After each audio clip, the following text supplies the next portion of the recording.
days I'm Yeah. like, man, you suck. And, Yeah.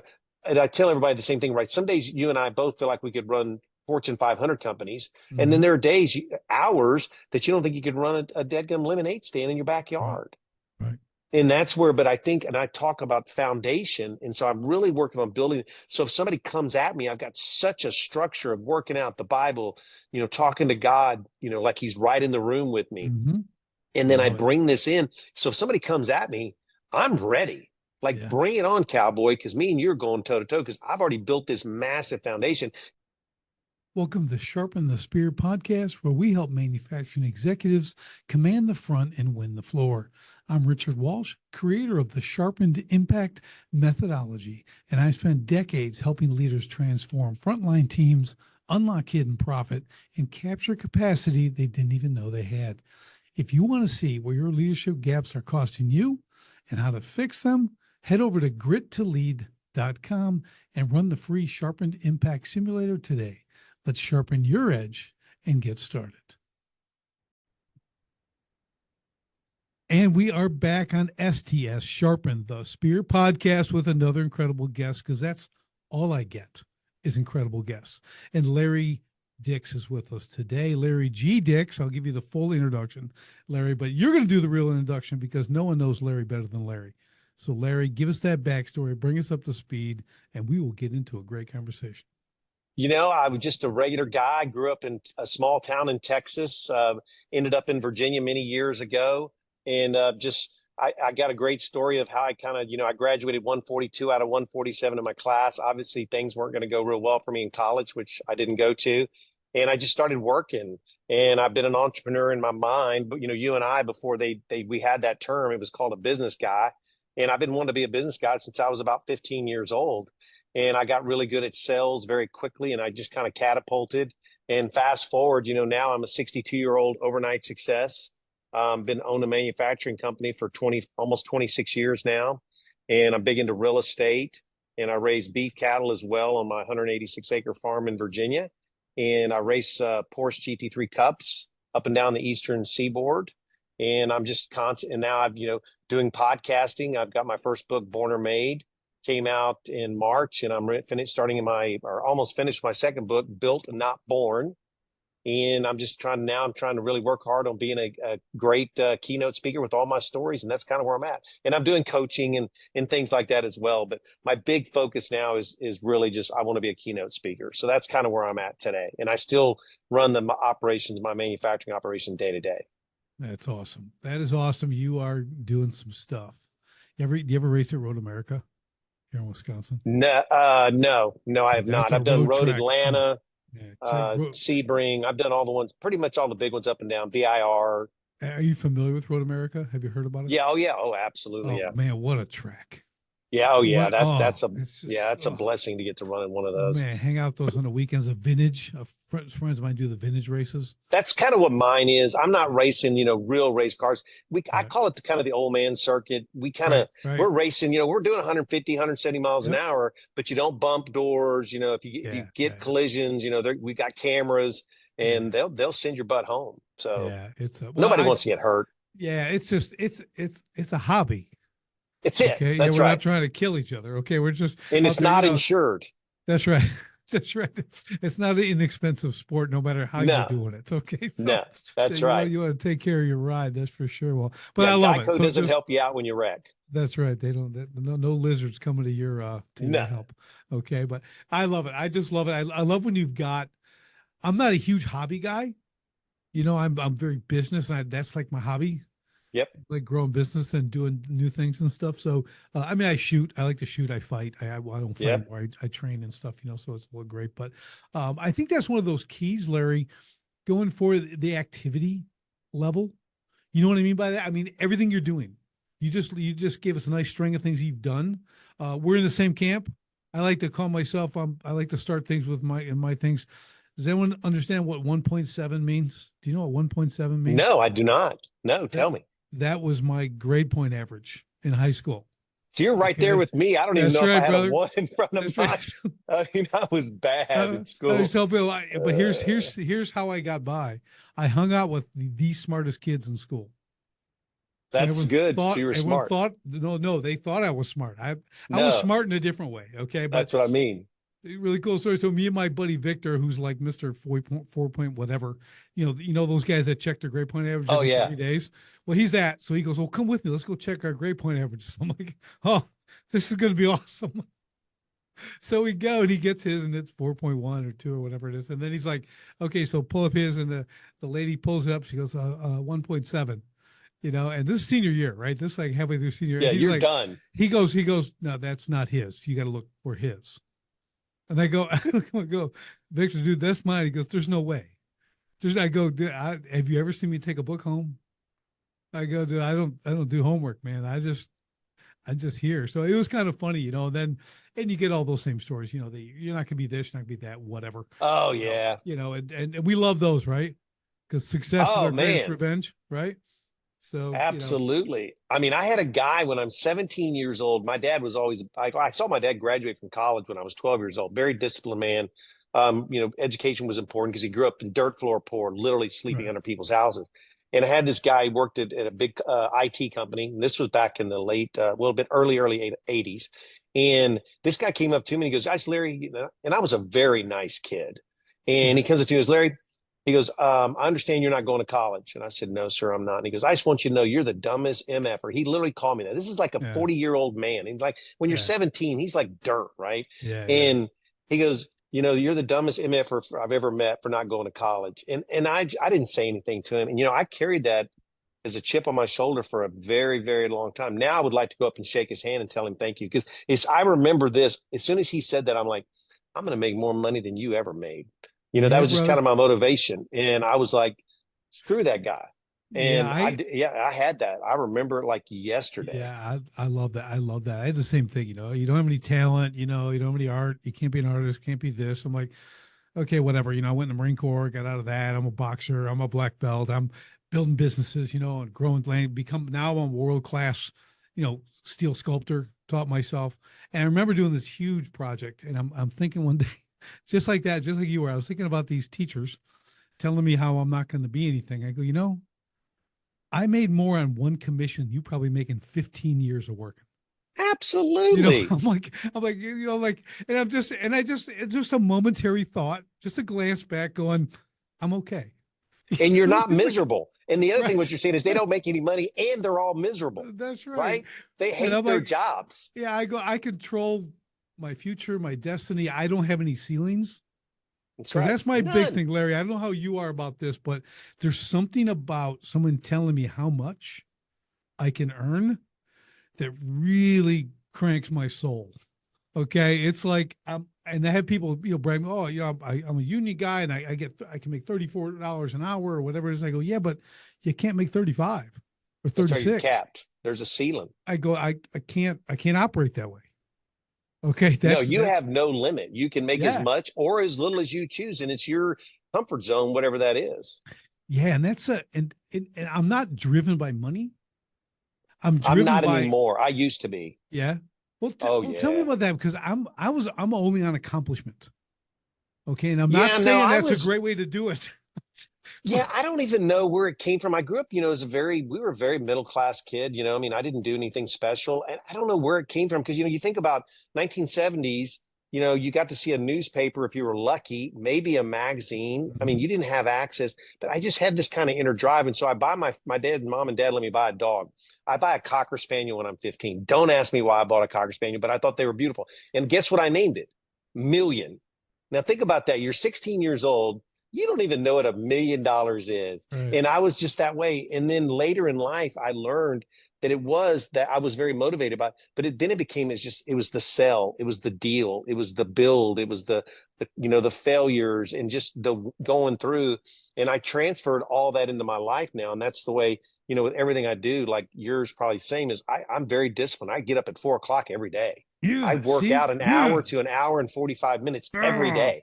And I'm like, this morning I wear this stupid whoop thing and it comes up and says, you need to do a 14.8 strain, which is a lot. Okay. It takes Yeah. me hour and 20 minutes. Well, I'm like, that thing goes off. I'm like, I'm not stopping at 14.8. I'm doing 15. Right. And I'm just, I'm doing that stuff and I do that every day. So I tell people in my keynotes is like, I'm building a foundation. So I'm up by 8 o'clock. I've done more stuff than most people do the entire day. And I'm just getting started. Like, I'm Yeah. pumped, Yeah. you Like, know? now, my listeners are going, this is a plant because he sounds like Richard. He does all the same stuff Oh, that I yeah, do. you do the same thing. I'm Yeah, a 4 a.m. guy, look, dude. Yeah, I mean, is it, exactly. I'm I'm your telling you. mini me. Yeah, exactly. Exactly. Yeah. So I'm the same thing. Workouts unbelievably hard. Oh, So hard every day. knowing. People are like 7 days a week. I'm like 7. How do you let your muscles? I'm like, I just eat good and try to get a sleep. And Yeah, yeah, I'm sore resting, quite a bit, but who efficient. Yeah. cares? Yeah, oh man, I love it. I mean, I can't do moderate workouts No, I don't because ever. they don't I'm running with satisfy 20 me. pound vest on. Right. Like I could Like, run, but I'm like, I'm putting a 20-pound vest on. yeah, I'm Like anybody humping could run in mountains. sneakers. Yeah, I'm humping with 65 pounds on my back. We're Oh, climbing yeah, you're mountains. I mean, rucking it. and Yeah, we're doing real stuff, right? My battle rope absolutely. workouts crush even the tough of the people. I'm just kind of a lunatic, but that's why I still hit the bag on the regular hard, a lot of rounds, and I just, again, me, same thing. It's that morning routine, that first 3-4 hours, like you're saying, by 8 o'clock. I mean, I've done the same thing. I've done so much and so many things are in line. Then I go to work.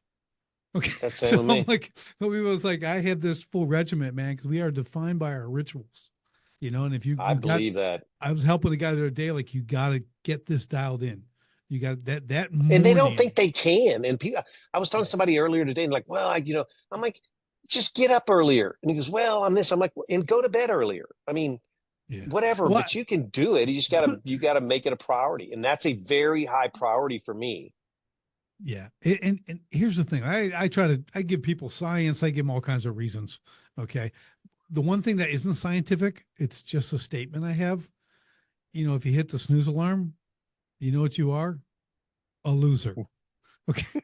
You're a loser. Okay. So that's I all. hate that because I get It, so mad. Like this morning, I was struggling so bad. And there was at one point, I'm like, get your lazy, you know what, out of yeah. bed now. And I hit that snooze twice and I felt terrible. And then I get Oh, up and I'm see, like, you suck. I have to You get can off the come on. podcast. You hit a snooze button, you're off.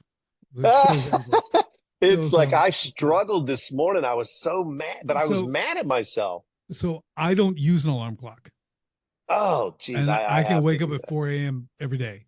Do I you do go to seven bed hours, super early? 9 o'clock. I do 7 hours. Yeah, That's I what it got to have is. at least 7 hours, but I wear the, like I said, this Whoop thing. I Yeah. don't get it. I've learned through this. I don't get enough sleep.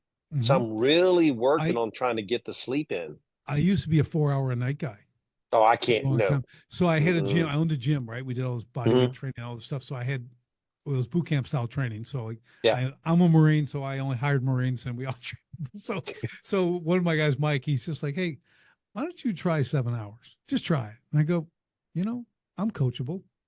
I'm gonna try 7 hours, and that was like 11 years ago, and it's been the number. It's beautiful.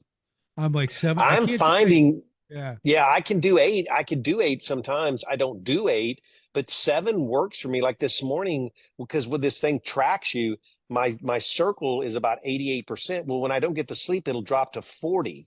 And Wow. then I notice too, I can't get my heart rate up as high. And there's all these other things, and I start tapping out at like Mhm. 150. This morning, I got my heart rate up to like 186. Nice. And at 62, that's really good. And there's that Yeah. heart variation ratio that they look at and stuff like that in VO2s. And I find the more sleep I get, the better I work out. And my strain goes up faster. So for me, if I'm at a 40 to get to a 15, it may take me an hour. The other day, I had to go 2 hours and 10 minutes Man. of constant workout. Today, I did the same number in an hour, and I think it's an hour and 32 or 36. I don't remember what I said, but it's something like that. Yeah. But it That's was just, like, but I sleep. yeah, like to use last night. I didn't get to bed till after 10 p.m. Ooh, I was yeah, working that's, late, had a Bible study, get home late, got up at 3:30 because I ooh. because I woke up and I'm like, well, I'm not going back to sleep for 30 minutes. So I got up and started my stuff. Then I went to the gym at 5:30.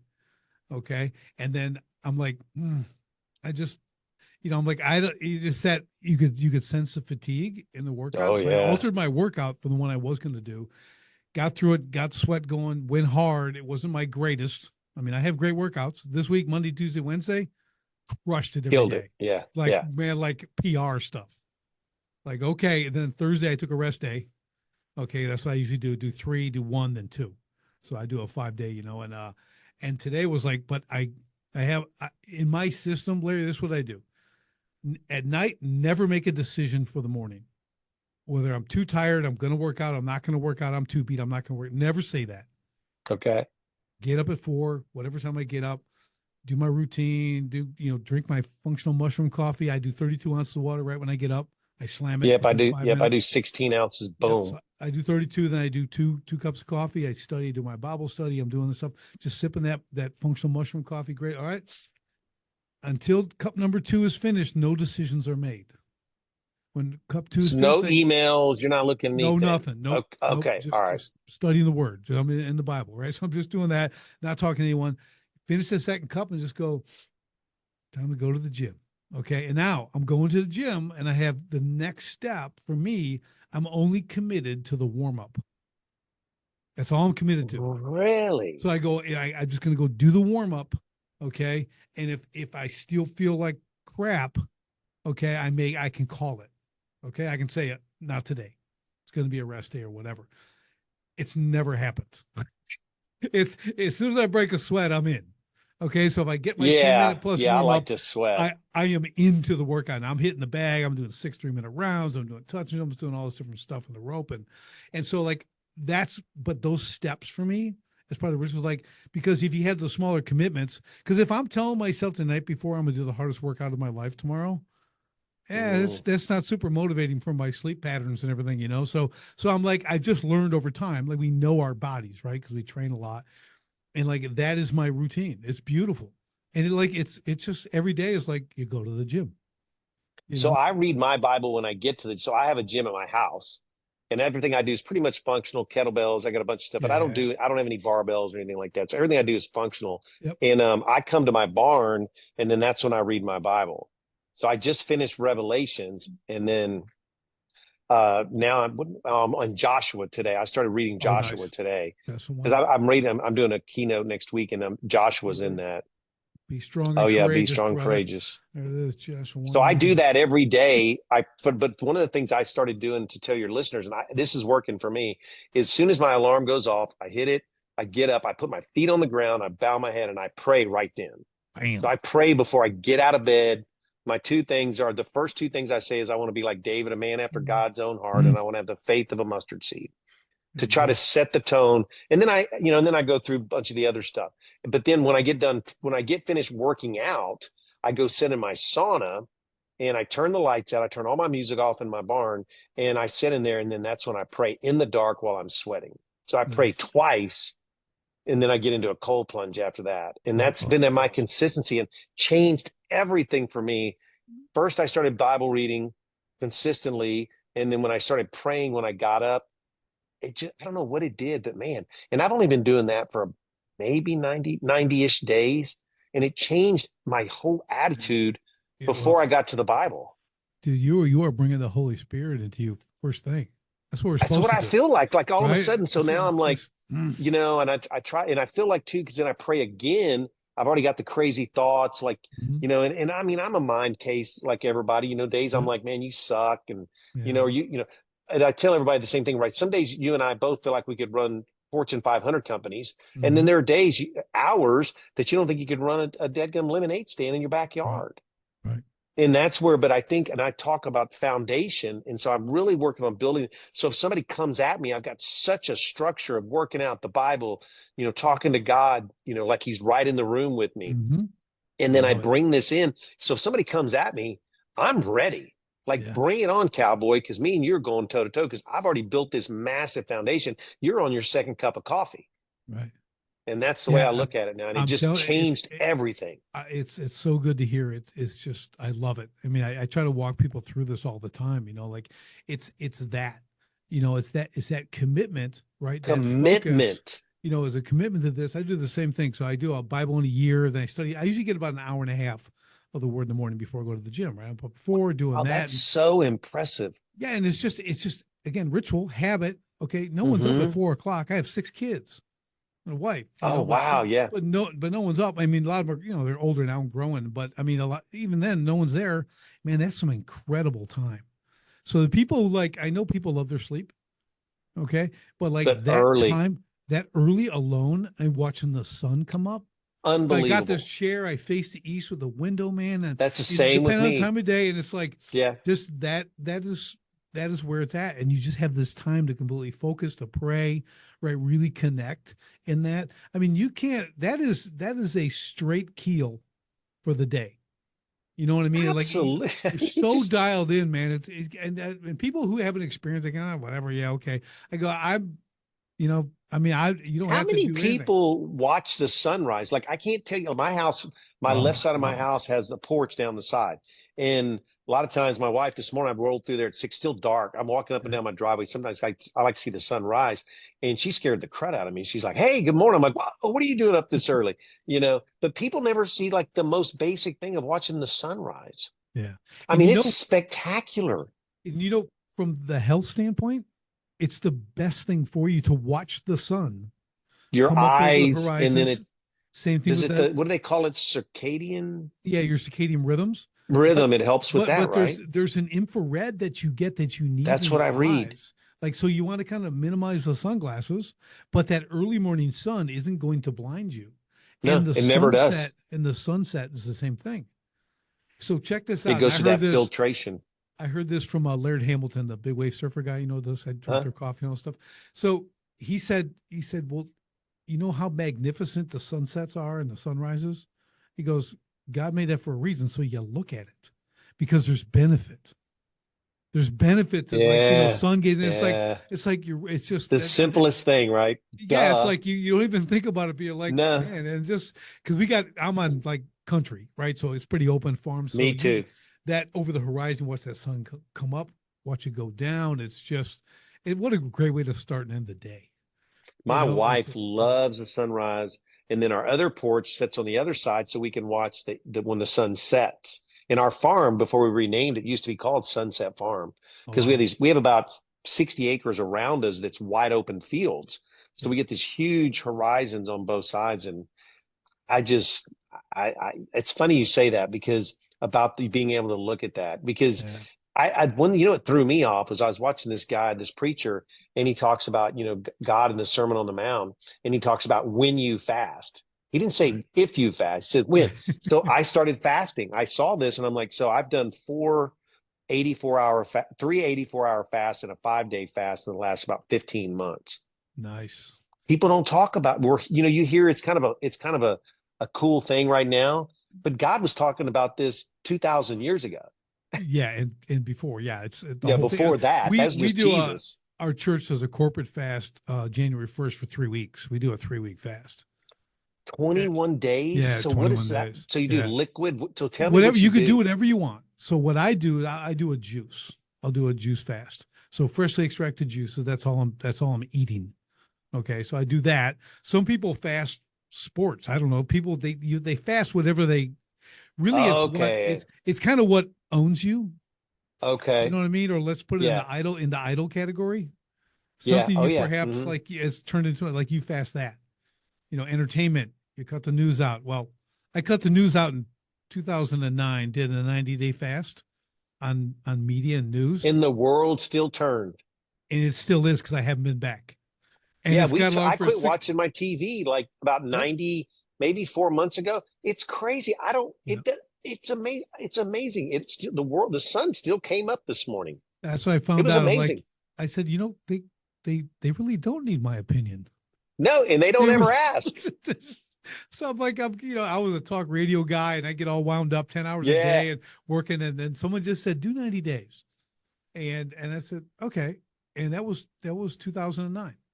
And I have not been back. I haven't watched Golly. news. I don't allow it in the house. Okay. My wife, I'm like, news is just, it's death and It's destruction. propaganda, man. It It's just propaganda for sure. yeah, But it's yes. like all negative. And then Always. I said, the only thing and why do you think they keep the weather for last? Okay. Like, and it's like, because no one really cares about all the other stuff and they try to end on a high note. And the best thing they can do is the weather. Okay. Yeah. And I said, that from a capitalistic standpoint, when I tell people, listen, if they could predict the weather, they wouldn't tell you for free. I said, you It's nobody has a you clue. got to understand. It's supposed to that. rain all day today. It hadn't rained one That's bit. right. That's what I'm saying. Like, Yeah. it's just, I get, they're pretty good with temperature. I said, so I'll give them Yeah, that. okay, that's But fair. Yeah, I never thought of it just, I don't care. no, So I'm they like, suck at it. I Yeah. don't listen. People, what's the weather going to be like? I go, who cares? It's not going to keep me from doing anything that's on the agenda. That's right. Even if I'm having a picnic, I'll be in a pavilion. I don't care. I'll move underneath the pavilion. I don't care. I'll still have the picnic. Okay. Like no weather is going Yeah. to stop me, So yeah, I'm having a good time here, Larry. This is awesome. Yeah. One final question. Is it infrared sauna? What do you got? So I've got a dry sauna and an infrared Of light course on the you do. outside. Of course you do. Oh, okay. So I do that 10 minutes infrared in my birthday suit. And then my infrared, then I go in my sauna. But I crank my sauna gets up to 220. Ooh, And I set that thing for 12 minutes. And I mean, I sweat a lot of sin out in that sauna. Me and God are going toe to toe. And then you're dropping it right into the cold plunge out of Right. that? I dry off and then I do. Yeah. Ooh. 50 degrees. I used to try to do 46. By the way, I've been doing cold plunge for, I don't know, well over a year. Absolutely hate it every single day. Like I hate it. I have to, and then, so then I told you, I turn my music down. So then I've got gospel music on. Well, then I'm always listening to all the new modern. I just like to listen to it. Then I swing over to 80s rock and I fast forward through until I find some, it sounds terrible, but like AC/DC or Van Halen. I crank it up and then I jump in that thing. And if it's the wrong song, I can't get in and I'll be just standing there. Sometimes it takes me several minutes to get in. It's a kind of embarrassing actually, but I do it. This is just a freebie. You talk about music. Are you familiar with William Augusto?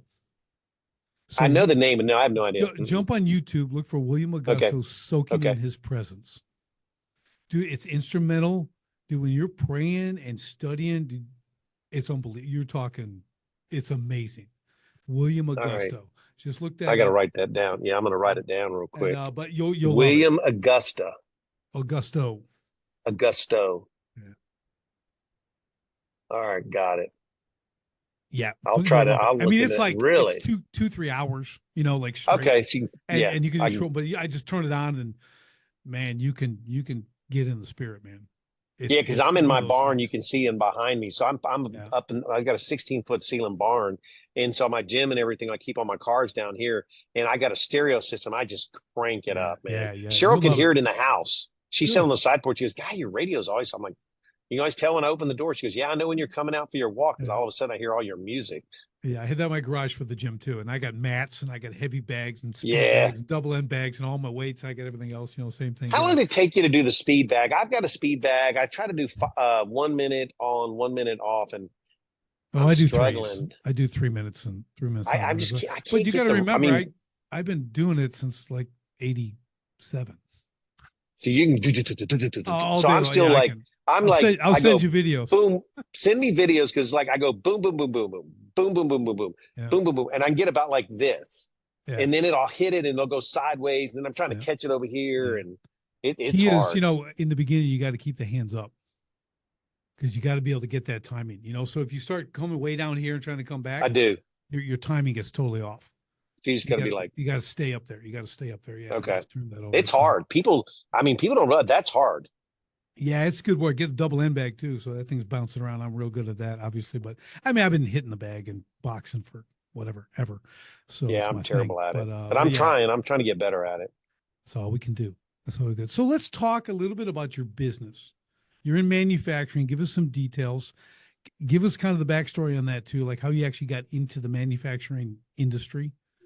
So what I do is I build roof trusses and floor trusses. So they're the triangulated wood pieces that go on top of people's houses. We design them, manufacture them, and ship them to job sites all over Virginia and Maryland. And so how I actually got into it was we had what was called the S&L crisis in Texas back in 1986 in our truss plant for the lumber company that I worked for, because that was my first job. That's how I was 21. I was the youngest outside salesman in the history of the company. I found out I was really, really good at sales. And so they were like, our trust plant is dying because the economy was collapsing. Mm-hmm. And they said, can you go out to the trust plant? I'm like, yeah, I don't know what they are. But so I went out and worked in the trust plant. Well, I became very, very good at that. And so I started realizing this may be my niche. At 23, I might be able to start pulling this off.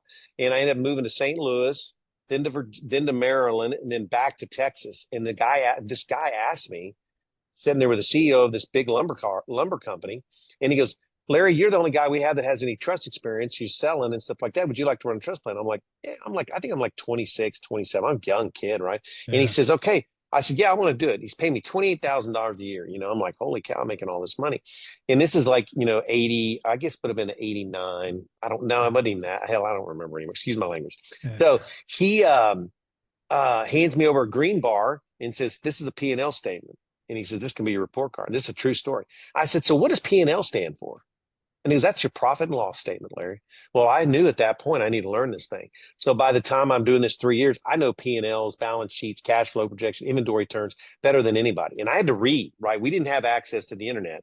Right. And so I did this, and then I ended up getting hired by another company, built a trust plan from the ground up. I mean, flat piece of dirt, bought all the equipment, did all this stuff. And that's when I realized, like, I can do this. And I got to do it with somebody else's money. That guy ended up selling the business to a publicly traded company. And I moved to Virginia real quick, and we get bought out. I'm at this company 3 weeks. We get bought out by a private equity group. I'm like, are you freaking kidding me? So next thing I know, 2 years, I'm hating life. This guy calls me up and says, hey, I got a trust plan for you. Are you interested? I'm like, yeah, will you own a finance? He goes, yeah. I go, good. I'm broke. You're willing to overfinance. This has got to be the perfect job for me. And that's how I got into it. I was my first employee. It was completely closed down. And 25 and a half years later, I'm still doing the same thing. I'm in the same place. And I've now bought the company, the actual properties. And I've retired 3 people from my company. My greatest success in business is that I have the first employees I ever hired. That's and I'm awesome. just, because I'm a nice guy. I started as a yard dog. That's one of my stories. I was literally a human forklift. I just, and I learned on a podcast about a year and a half ago from this one of my favorite guys. And he said, my greatest skill was I had empathy. And it was like, oh my gosh, that's me. And that's my skill is I have empathy to talk to the guy sweeping the floor to a CEO. And I'm very comfortable in all those positions. And that's how I kind of got into it. And then I trademarked do what's right. And so everything in my business, what people don't understand, do what's right is actually biblical. Right. And then if you go on my website, you look at my logo, and it's a reverse refresh that's pointed that I gave this new logo in 2017. I gave my business to God. Awesome. And so I've got do what's right. And that logo that constantly reminds me that, when I make money and I can be willing to give it back, I want to give to other people and try to help other people through this journey of life. And that's, the kind of the quick version. And I've made a lot of money and I have lost a lot of money. I've been on the verge of bankruptcy in 2010.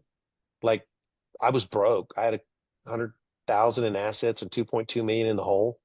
Yeah. So these are the things. And that's when I wrote my book, Born or Made, Fear is a Liar and Defeat is Overrated, is try to get people to understand. Because, what everybody does is everybody sees Richard and go, man, I want to be like Richard. And you're like, yeah, do you? Are you willing to put the 25 years into where Richard looks all, shiny and stuff? I said, because what it is you see Richard on the peak, but what people don't talk about in entrepreneurship, that peak is like this wide. And 90% of the time, you're either going into the abyss or you're coming out of the abyss. That's right. And I'm just trying to get people to start realizing, like, this entrepreneurial thing that everybody thinks is so cool now, it's a beat down. And the reason why guys and I like you get up early every morning and do it, because we're trying to prepare for war. Every single day. And it's hand-to-hand combat. And then you throw in all the spiritual warfare and, the devil trying to get into your brain. And you got this, I tell people all the time, like, you're walking around on the most, complicated machine ever invented in the history of the world. And then you throw a brain in it that's a computer that can outrun a computer with 5 nuclear power plants, and it runs on 50 watts.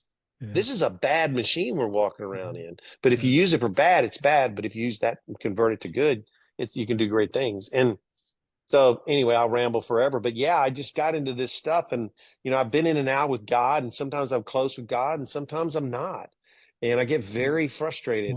But welcome to being human, Larry. Yeah, and that I've learned that now, right? But for years, somebody asked me on a podcast about a year ago, they're like, Larry, if you were, that standard question, if you were to give your 25-year-old self advice, what would you give them? And it was amazing. It was divine intervention. I'm like, I would forgive myself early and I'd forgive myself often. Yeah. Because if you talk to your friends the way you talk to yourself, you would have no friends or family. Yeah. And I'm really working hard on, I got a buddy of mine who's like, Larry, don't say that to yourself. Because you're like, mine is always like, you're an idiot. I say that to myself. I don't say it out loud, but I say it in my brain. So what do you think? You think you're an idiot. So let me ask you this, because I want to bridge this, because self-talk's a big thing, right? It really, Big deal. and we know this, right? When you're training hard too. So I have conversations, I have workout conversations. Okay, while I'm working out, the mind's going right. So I speak to myself one way, you know. In business, yeah, I try to hold back the negative. You know, Yeah, as there's a best you part that can. drives you, but I also tell people I'm a big negative reinforcement guy. I thrive in negative reinforcement. Okay, so I'm a Marine, right? So they build Yeah, you it's that way. interesting. It's a very small percentage of people who respond properly to negative reinforcement. So it's not really a good tool to use You with know, the I average guess person. maybe I do because I remember yesterday. You know what an assault bike is? The one that's got Uh-huh. moves Yep. backward. So I've got one Yep. of those. I got a rower and assault, and I've got an assault bike. So yesterday morning it was pouring down rain. So I'm like, well, you know what? I'm gonna get sweaty first before I go out in the rain. So I get on this thing and I'm gonna ride it for 6 minutes.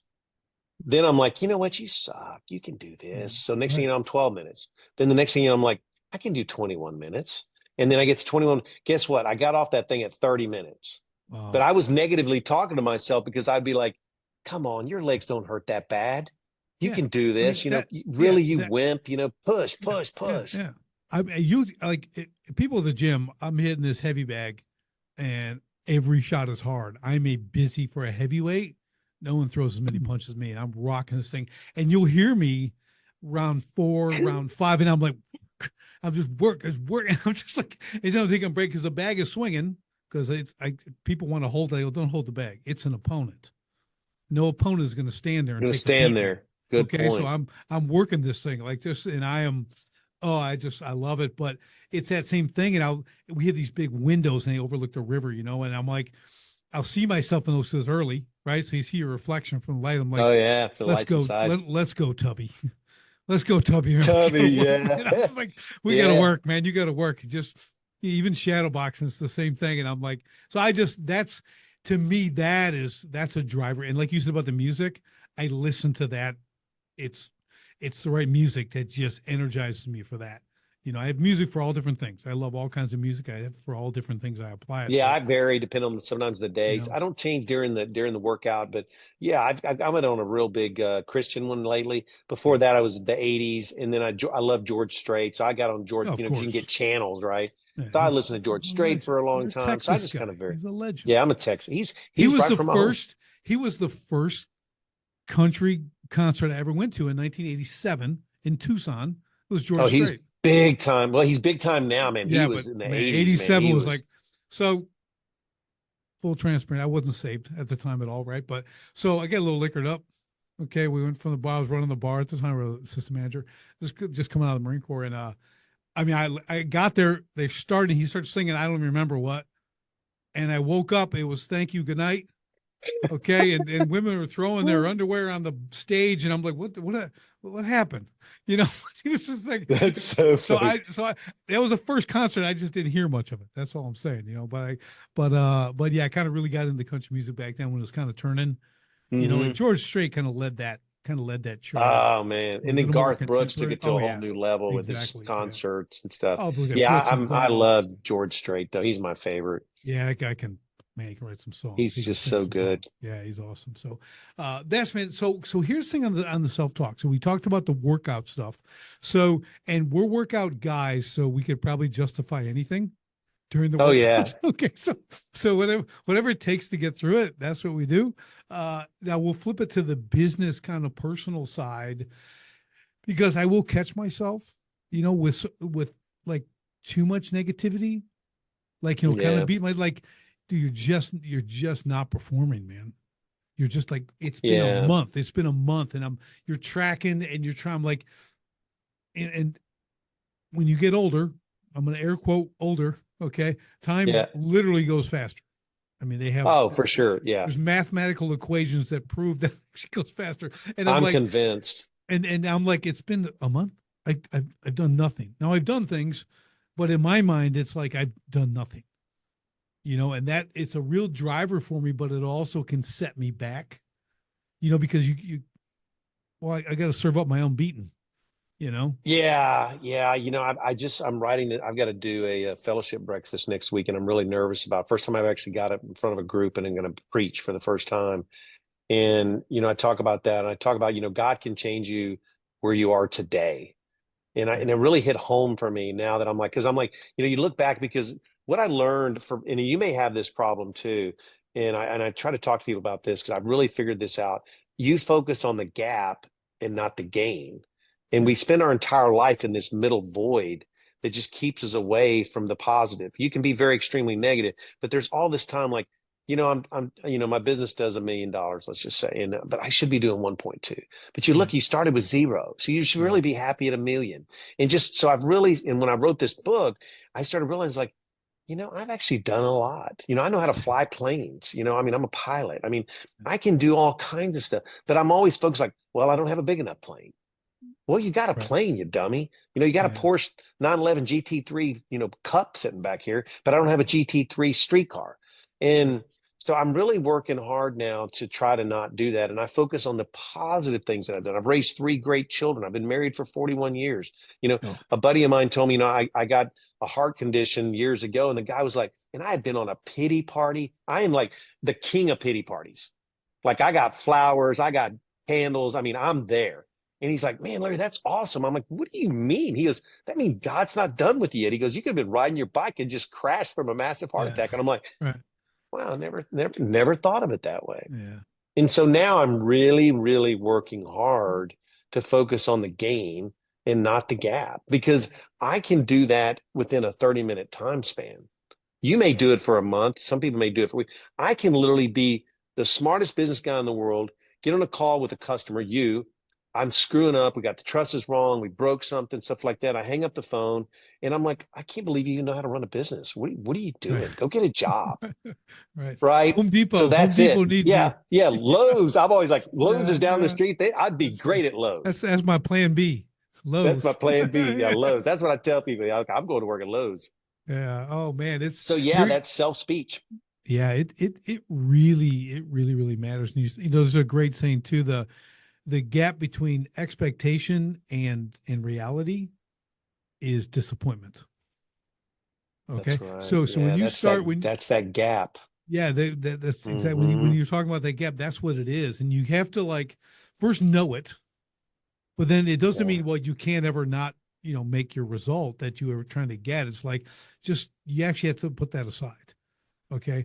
Because I don't care if it's, shoot for the stars and you land on the moon. Well, at least you're on the moon. There's all these little cliches and stuff like I don't care about. They don't motivate me. They don't motivate me. I ain't ever going great to songs the though. Yeah. They make great songs. Yeah. So I just look at like, well, like you have to take a moment to glance backwards and go, where did I start from? We talk about right in the beginning. I'm a 1.7 guy. 1.7. I'm a 142 out of 147. Right. Yeah. Yeah. So and those are things. And a guy from Texas, another Marine, was talking to him, marketing guy. He taught me, it's a great guy. He was on my podcast and we're chatting, we become friends. And he said that 1.7, you got to lean into that. He goes, Sherlock Holmes, right? Okay. Genius, this, what was his thing? Heroin. He's a heroin guy, man. He's like, he's got this thing. He's this genius over here, but everyone's got a thing, something they had to overcome. He's at 1.7. He goes, because he's like, dude, you are wicked smart. Yeah, no, they don't tell you that though in high school. That's right. They tell you, oh, you're never going to be anything. Yeah. And Larry, that's why I homeschooled all 6 of my kids from the get-go all the way through. I was not going to subject them to the government schools. There's no way they're setting foot in there. My wife and I, before we even had kids, couldn't even have kids, right? We started by adopting. Okay. Then we ended up having kids, but it was like, no, they're never, we're going to raise them with a biblical worldview. We're going to teach them the way they learn, not the way someone else think they should learn. Yeah, people don't learn. I guarantee you're a visual learner or something different. Yeah. I'm not a book guy. Show me how to do something, I can do it. Now, I've become a book guy because I've learned to read, but I didn't start reading until I was in my 30s, just trying to figure out how to read and comprehend. I love to read and I comprehend. I read slow, I comprehend, but I don't read instructions. No. So I'm doing coding and all this stuff, right? I'm trying to do it. And it's like, it's giving you a word of what to do. I'm like, I can't. And I was in a lunch and learn the other day and the woman said, oh, I love that. That's how she was lay that out. I can do it. I go, well, that's interesting. I need to see the clicks. give me a Yeah. screenshot, give me a video, and show me where you're going. How Or you're doing YouTube it. now. YouTube for Right. guys like me has been Oh yeah. fantastic. Oh yeah. And then, I so clean my guns. I can watch a video of a guy there you go. doing that, and you learn how you like. I bought this SKS, and I Yep. couldn't figure out how to take it apart. So I was like, get on YouTube. There was a cleaning kit in the butt of the gun. I didn't even know it. Right. Right. Right. I would have never You, found that. It was so YouTube, cool. YouTube will spare you aggravation and anxiety like A every day. lot. Yes. Well, let Yes. me I show you mean, this little trick. I was dropping a gas tank from a ooh, buddy's, like he had like a 2005 Suburban. So he needed help. Like, I'll help you, man. We get on the there because gas tanks can be tricky. Well, you got a yeah. fuel line that's up on the top of them. Okay. And they usually got That's a right. You have to little drop nut, it little down. 10 Yep. mil, but you can't drop it down very far. You Nope. basically have to take it off blind at an eighth of a turn with a 10 mil. Right. So I'm looking, I'm like, I don't get that. So I'm like, I'm like, wait a minute. Grab the phone, a little YouTube, this, and this guy goes, let me show you something. It'll save you at least an hour and a half and a whole lot of money. And he goes, just reach up, feel those two things, squeeze them and pull. And I pull and it disconnects. I'm like, Pops right out. oh, I would never have known that, right? Drop this thing, and it just was like, that's YouTube. Thank you, brother. Thank you for posting that video. You know what I mean? And you can literally find out, because my first time was I was trying to destroy a bunch of computers because we had stacked up all these computers, but we didn't want to just throw them away because they had all of our QuickBooks. And this is before you knew how to do all this stuff. And I was telling my brother, I'm like, man, I can't get these freaking computers apart. He goes, well, YouTube? I'm like, what do you mean? This was like 15 years ago. And I get on YouTube. I take 4 computers apart in about 5 minutes. Yeah. I'd been working on this one for about an hour. I'm like bending it, like trying to stick my arm in there to try to get this hard drive out. You should have got a hold of Hillary Clinton. Yeah, I should have called her. She knows how to wipe them. She's just wipes with a cloth. She takes the exactly the thing. Oh, that's awesome. Yeah. So it's really, what I love, Larry, a lot of times I just call it time in the game. Okay. Mm-hmm. Guys like you and I, as we're working with people and we're helping people, if you're coaching, I'm coaching, working these things. I have a thing I've designated. I don't think it's my original thought, but I'm going to take some credit. It's just time compression. We can put 10 years into a year now when we help. Oh, yeah. You know what I mean? All this, you 40 years doing trusses and building, manufacturing, whatever it is, you start to look at that and go, I can probably help you. Okay. Like I'm with a gentleman last night, and it's just, he's looking to buy business and get into this whole thing and make a move. And we were talking last night. It was a really, really cool. It's been a number of months. He's in my Bible study. It was just him and I last night. And I'm like, so where are we at with the move? And he's like, well, I think I'm waiting for a sign. I go, a sign? Dude, you know what happens when you wait for a sign? You find one. And it's not always the right sign. Yeah. I said, so like, is God opening doors? And we're going through all this stuff. And we walked through, and by the time we got done, we probably been about 20 minutes. He goes, okay. Yeah, I guess you're my sign.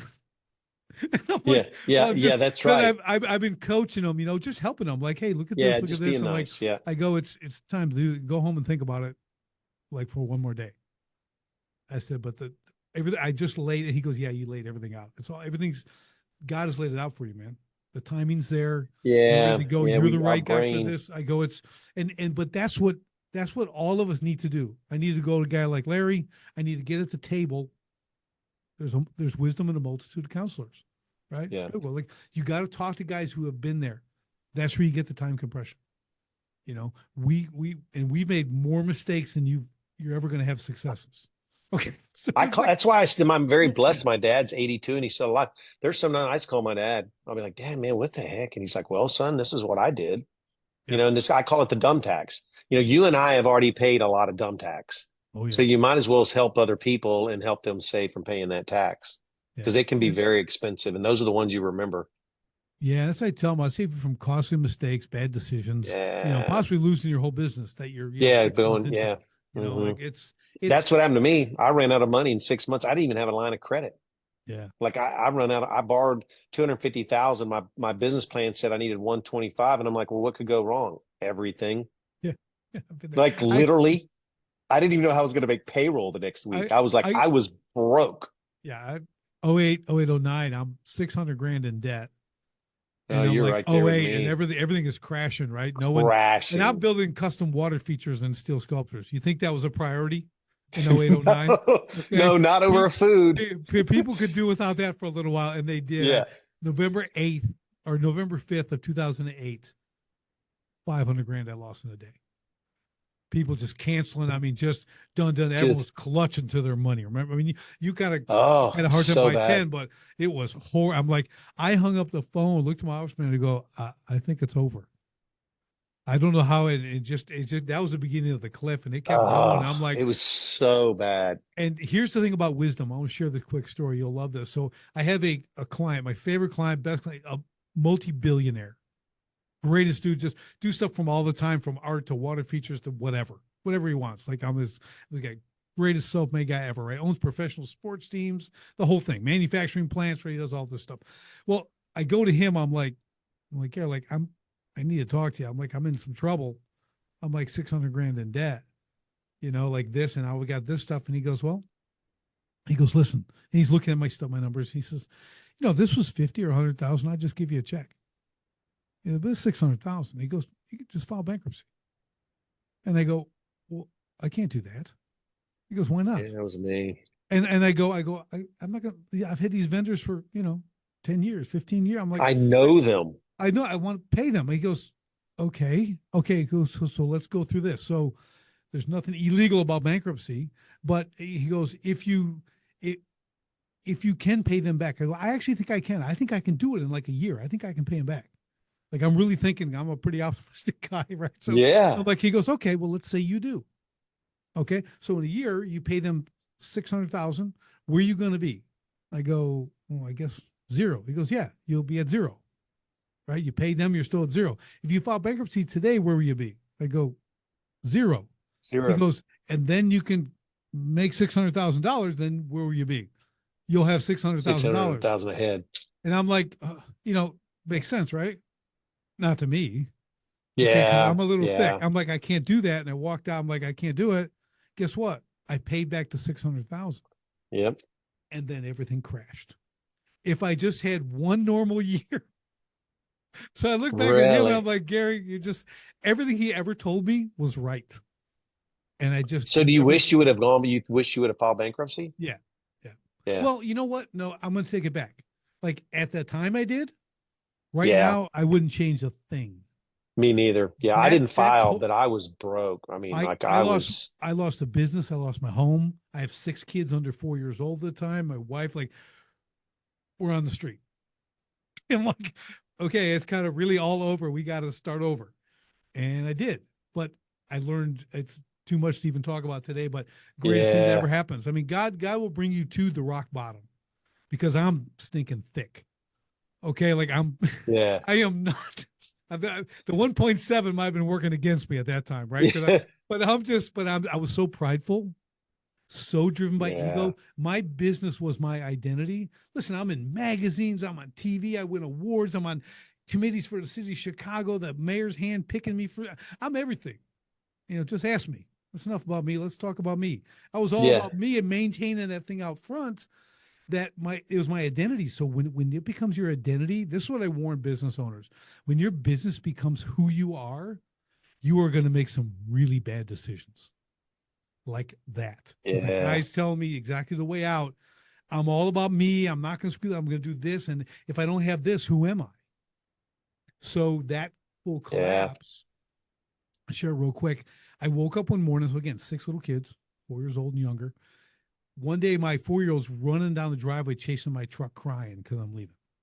Man, I got to go. I got to save this business. I got to go. And I woke up one morning, Larry, and I'm like, God gave me this epiphany. He said, if I stay on this course that business is everything, it's who I am, what I am. I said, I'm going to ruin my children's futures. They're going to have broken marriages. They're going to fail relationships. They may be good at business, but probably not. Because it showed I wasn't really good. So I got out of bed. I walked in the office and said, we're done today. Shut it down, went to my construction yard, had my last cup of coffee with my guys, been with me over 10 years. And I'm like, guys, can't do it, man. We're done. Well, what are you going to do? I go, I have no idea, but I'm not going to do this. Then went home, little bonfire. I had a big property, and I'm burning all my uniforms. Took video. I'm just burning. I'm going, never again. Really? I'm never going to be owned by a business again. It's only going to serve me. So I don't know what I'm going to do. I have no idea, but I'm never going to build a water feature. I'm never going to do another sculpture because it was and I haven't 16 years. I haven't touched one. I don't, Really? Not yeah, even now. nope. And I'm like, I want to do, I'm doing other things. I started other things. I'll do a gym and I get a construction business, I'm doing roofing. I'm doing this. I'm coaching. I'm a best-selling author. I'm writing books and I'm helping manufacturing company. I'm doing all this stuff. Right. So I'm like, I just have to go on. I can't, it's not like an addiction thing, but kind of, Yeah, yeah, there's if you're definitely, an it's addict, the you can't deal. go have a beer. Okay. So I'm like, I can't, I was so good at what I did. I mean, I'm just saying, like, no one could do what I did, and I could charge whatever I wanted. Okay, I world class everything. I mean, it's amazing, and I'm like, that's too much for me. That position was like, I can't. Yeah, I don't. I get being successful, right? But success means a completely different thing to me now. It's not that was that's the same success. with me. Yeah. And I tell Well, people there, I go, the only thing I knew about business, to be honest with you, was I made a lot of money. That's business, right? You just yeah. make money. Hmm. No, there's like It's not. the other 97% of the stuff you don't Well, do. And like I that's what told you gets me earlier, stuck. like I say, my greatest success, I have the same employees. Yeah. That's it. I It's a mean, that huge means testament. more to me than any amount of money I've ever made or lost. Is just that people stuck with me and believed in me, and I believed in them. Yeah. Yeah. It's like my crew loved them. My foreman Hmm. missed 1 day of work in 10 years because he was so sick. He had to go to the ER, but he was back to work the next day. I mean, these guys God, were just could you build a business on 20 guys like that? oh, Oh my gosh. yeah, it was like, Yeah. well, we called ourselves the special forces of pond building. We go with three guys and the right equipment and we Yeah. knock stuff out that take people 30 Yeah. days. We do it in 1 or 2. And That's it's awesome. Yeah. spectacular, like no one could Yeah. touch us. So yeah, I loved it, man. You can see I get sucked into that stuff, but Absolutely. As you it's, should. and I put my passion in new things. That's all, the passion's there for doing this stuff, just like you do. We have things that drive us, right? We work out, we live right. We spend our time in the word, man. We have a great relationship with Jesus. We put all this stuff together and a lot of people look at it and go like, you guys are kind of nutty. You know what I mean? And But I'm don't like, you feel, I mean, but they don't feel I mean, I don't know what it is. I just feel so good like all the time, most of the time. And I just have this inner right. peace now. Like until recent, little 2 years ago, just maybe for sure within the last 2 years, I was always afraid to die. Yeah. And I mean, oh yeah, I was scared. I thought about it all the time. And now I don't, and when I pray to God, sometimes talking to him, I'm like, God, thank you. I know I'm never going to be separated from you Yeah. because I know now I'm okay. Now I worry for the other reasons because want to make sure Cheryl's okay. I don't, Mhm. I have 9 grandchildren. Wow. So they're my inspiration. I tell them they're my motivation now. I mean, I'm trying, my kids all went to private Christian school. 7 of my 9 grandkids all go to the same private Christian school. And I'm Wow. trying to build an education fund for my grandchildren so that my grandchildren's children, right? A wise man leaves an inheritance for his children's Yeah. children, but not only just for monetarily, but from wisdom. And Yeah. then being able to show them, why their grandfather's crazy, but I love them and I'm going to do whatever I have to do to take care of them. Well, that's true legacy. People ask me a lot when Hmm. I'm on podcast stuff and they say, well, what's your big, and I'm like, well, it ain't business.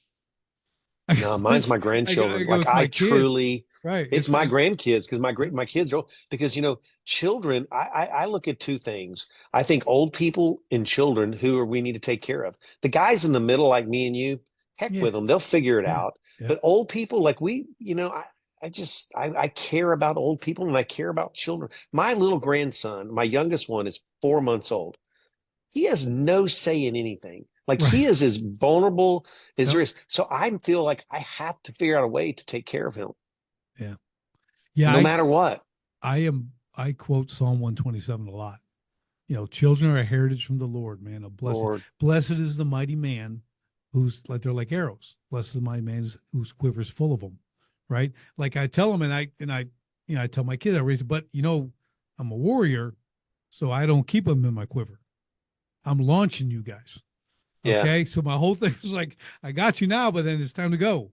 I'm sending you guys, and they're sending. I got one in the Marine yeah, Corps. I I love got that one that's analogy. living. They're doing their thing, and it's one of those driving things. That. And here's something. This is really funny. I'm glad I'm driving here to my office yesterday, the day before, There's a guy in a car in front of me and there's a bumper sticker. Remember the baby on board bumper stickers? Oh yeah. Oh They yeah. have all those, right? So here's his. Okay. Financial burden on board with a picture of a baby on there. Okay. And I looked at that. I wanted to stop him. I said, dude, that's disgusting. Do you really think that way of Great. your child? Do you Yeah. really think Yeah. your child? I mean, like you put a bumper sticker on the car.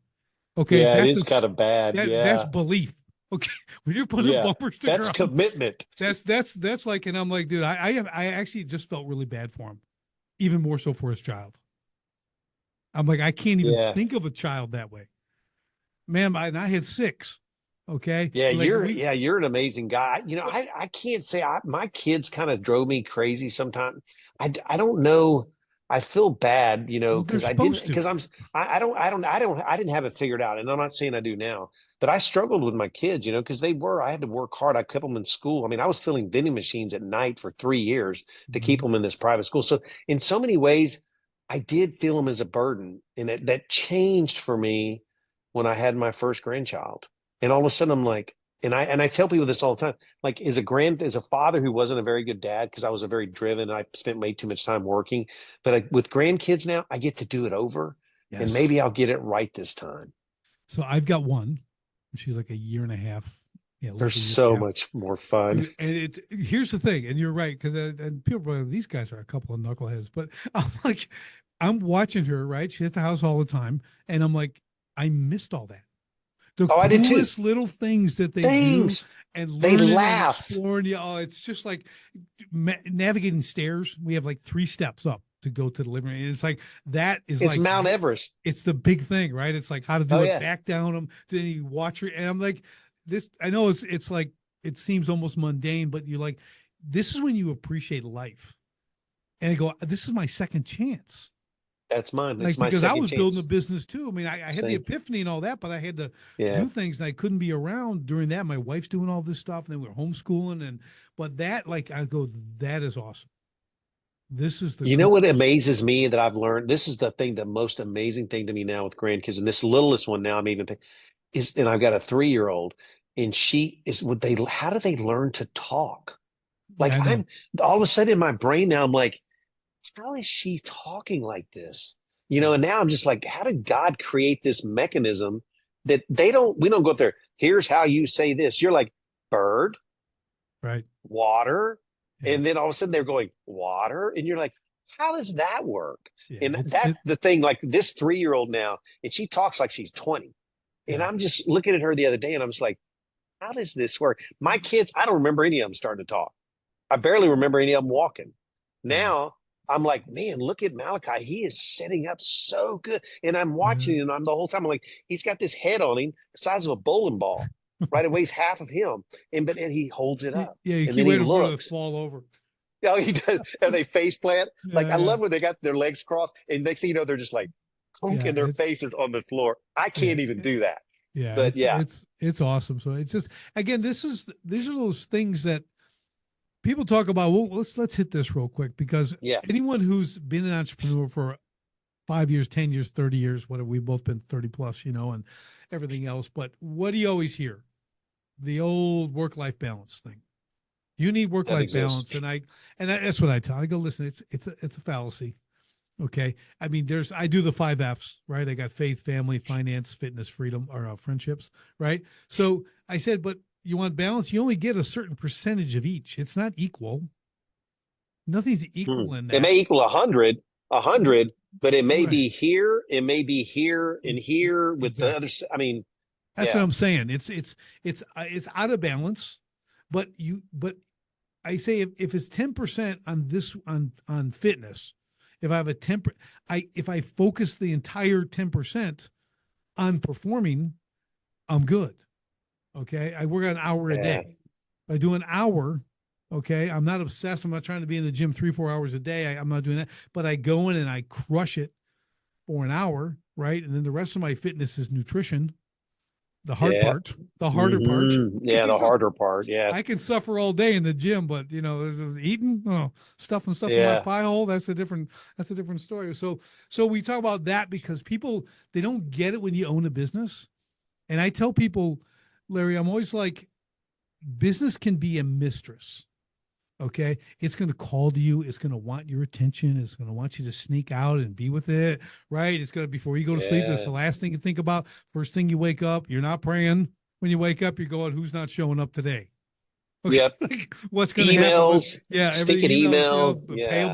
payables. Yeah. So you got it all Receivable. right. Yeah. So you got all this stuff. You're chasing money. So I'm like, it's destroyed many families. So when I coach people and I help them escape that owner prison is what I call it, I go, I'm saving families. That's how I look at it. When I help Yeah. people get this That's stuff dialed great. in, it's like, because man, I would have been down that same road. I look now, like I said, that had to happen. That losing everything had to happen. Mhm. If it didn't, I wouldn't be right here right now. I wouldn't do anything I'm doing. It would have been misery. I would have been a lonely dude, sitting And on a you pile are of alone a money. lot. I talk about that a lot. And you may have this syndrome too. I have a very loner syndrome. I can Oh be yeah. very Oh much yeah. alone. Like I work out by myself all the time. Me too. I'm walking up and down the driveway across the street. And I got my vest on and I'm by myself. That's And I because don't no even one play can keep. music. That's because no one can keep up with us, Larry. Well, that's That's true. why. I mean, I'm telling you what, when I go by all my kids' houses, two of them live on the farm. Theirs are always dark when I'm walking by. That's right. That's right. The old man's out there getting it. So I But told you're me, talking about work-life balance. It's the same thing with marriage, right? It's 50-50. Bull crap. yeah, nope, Sometimes it's nope. 90-10, and you may be the 90 and sometimes you're the 10. That's And it's right. the same thing with work too. There is no good balance, but I love your analogies, the way you talk about that. It makes me give me a different perspective. Yeah, Thank you for that. you're welcome. But you have to, and again, when you're depending on the business, we get so self-consumed or Oh, achievement based, right? Like I always told people, Larry, I was always this. I had a really great opportunity. So my son's in the Marine Corps. Now he's been in like 2 years almost, I think. But he's MSG, which means he guards embassies, and it's like the third hardest school in the Marine Corps. It's like MARSOC, Recon, and MSG. So really? Okay. he wants to be MARSOC eventually, but right now he's guarding embassies. Right, that's a huge deal. But and he's very difficult. But he's home last January, and I was on a podcast, and she's like, "Hey, can I interview you and your son? I'd love to interview him, get his story." I said, "Okay." So him and I jump on this podcast, and he did most of the talking. She's asking all these questions about growing up and why you do this. And I'm the dad. He's 20. Okay, so he's telling her all this stuff. She asks about discipline. He goes, "Well," she goes, "Well, what gives you that?" He goes, "Well, you have to understand when you ask God for strength, He's going to give you burdens." And I'm That's like, right.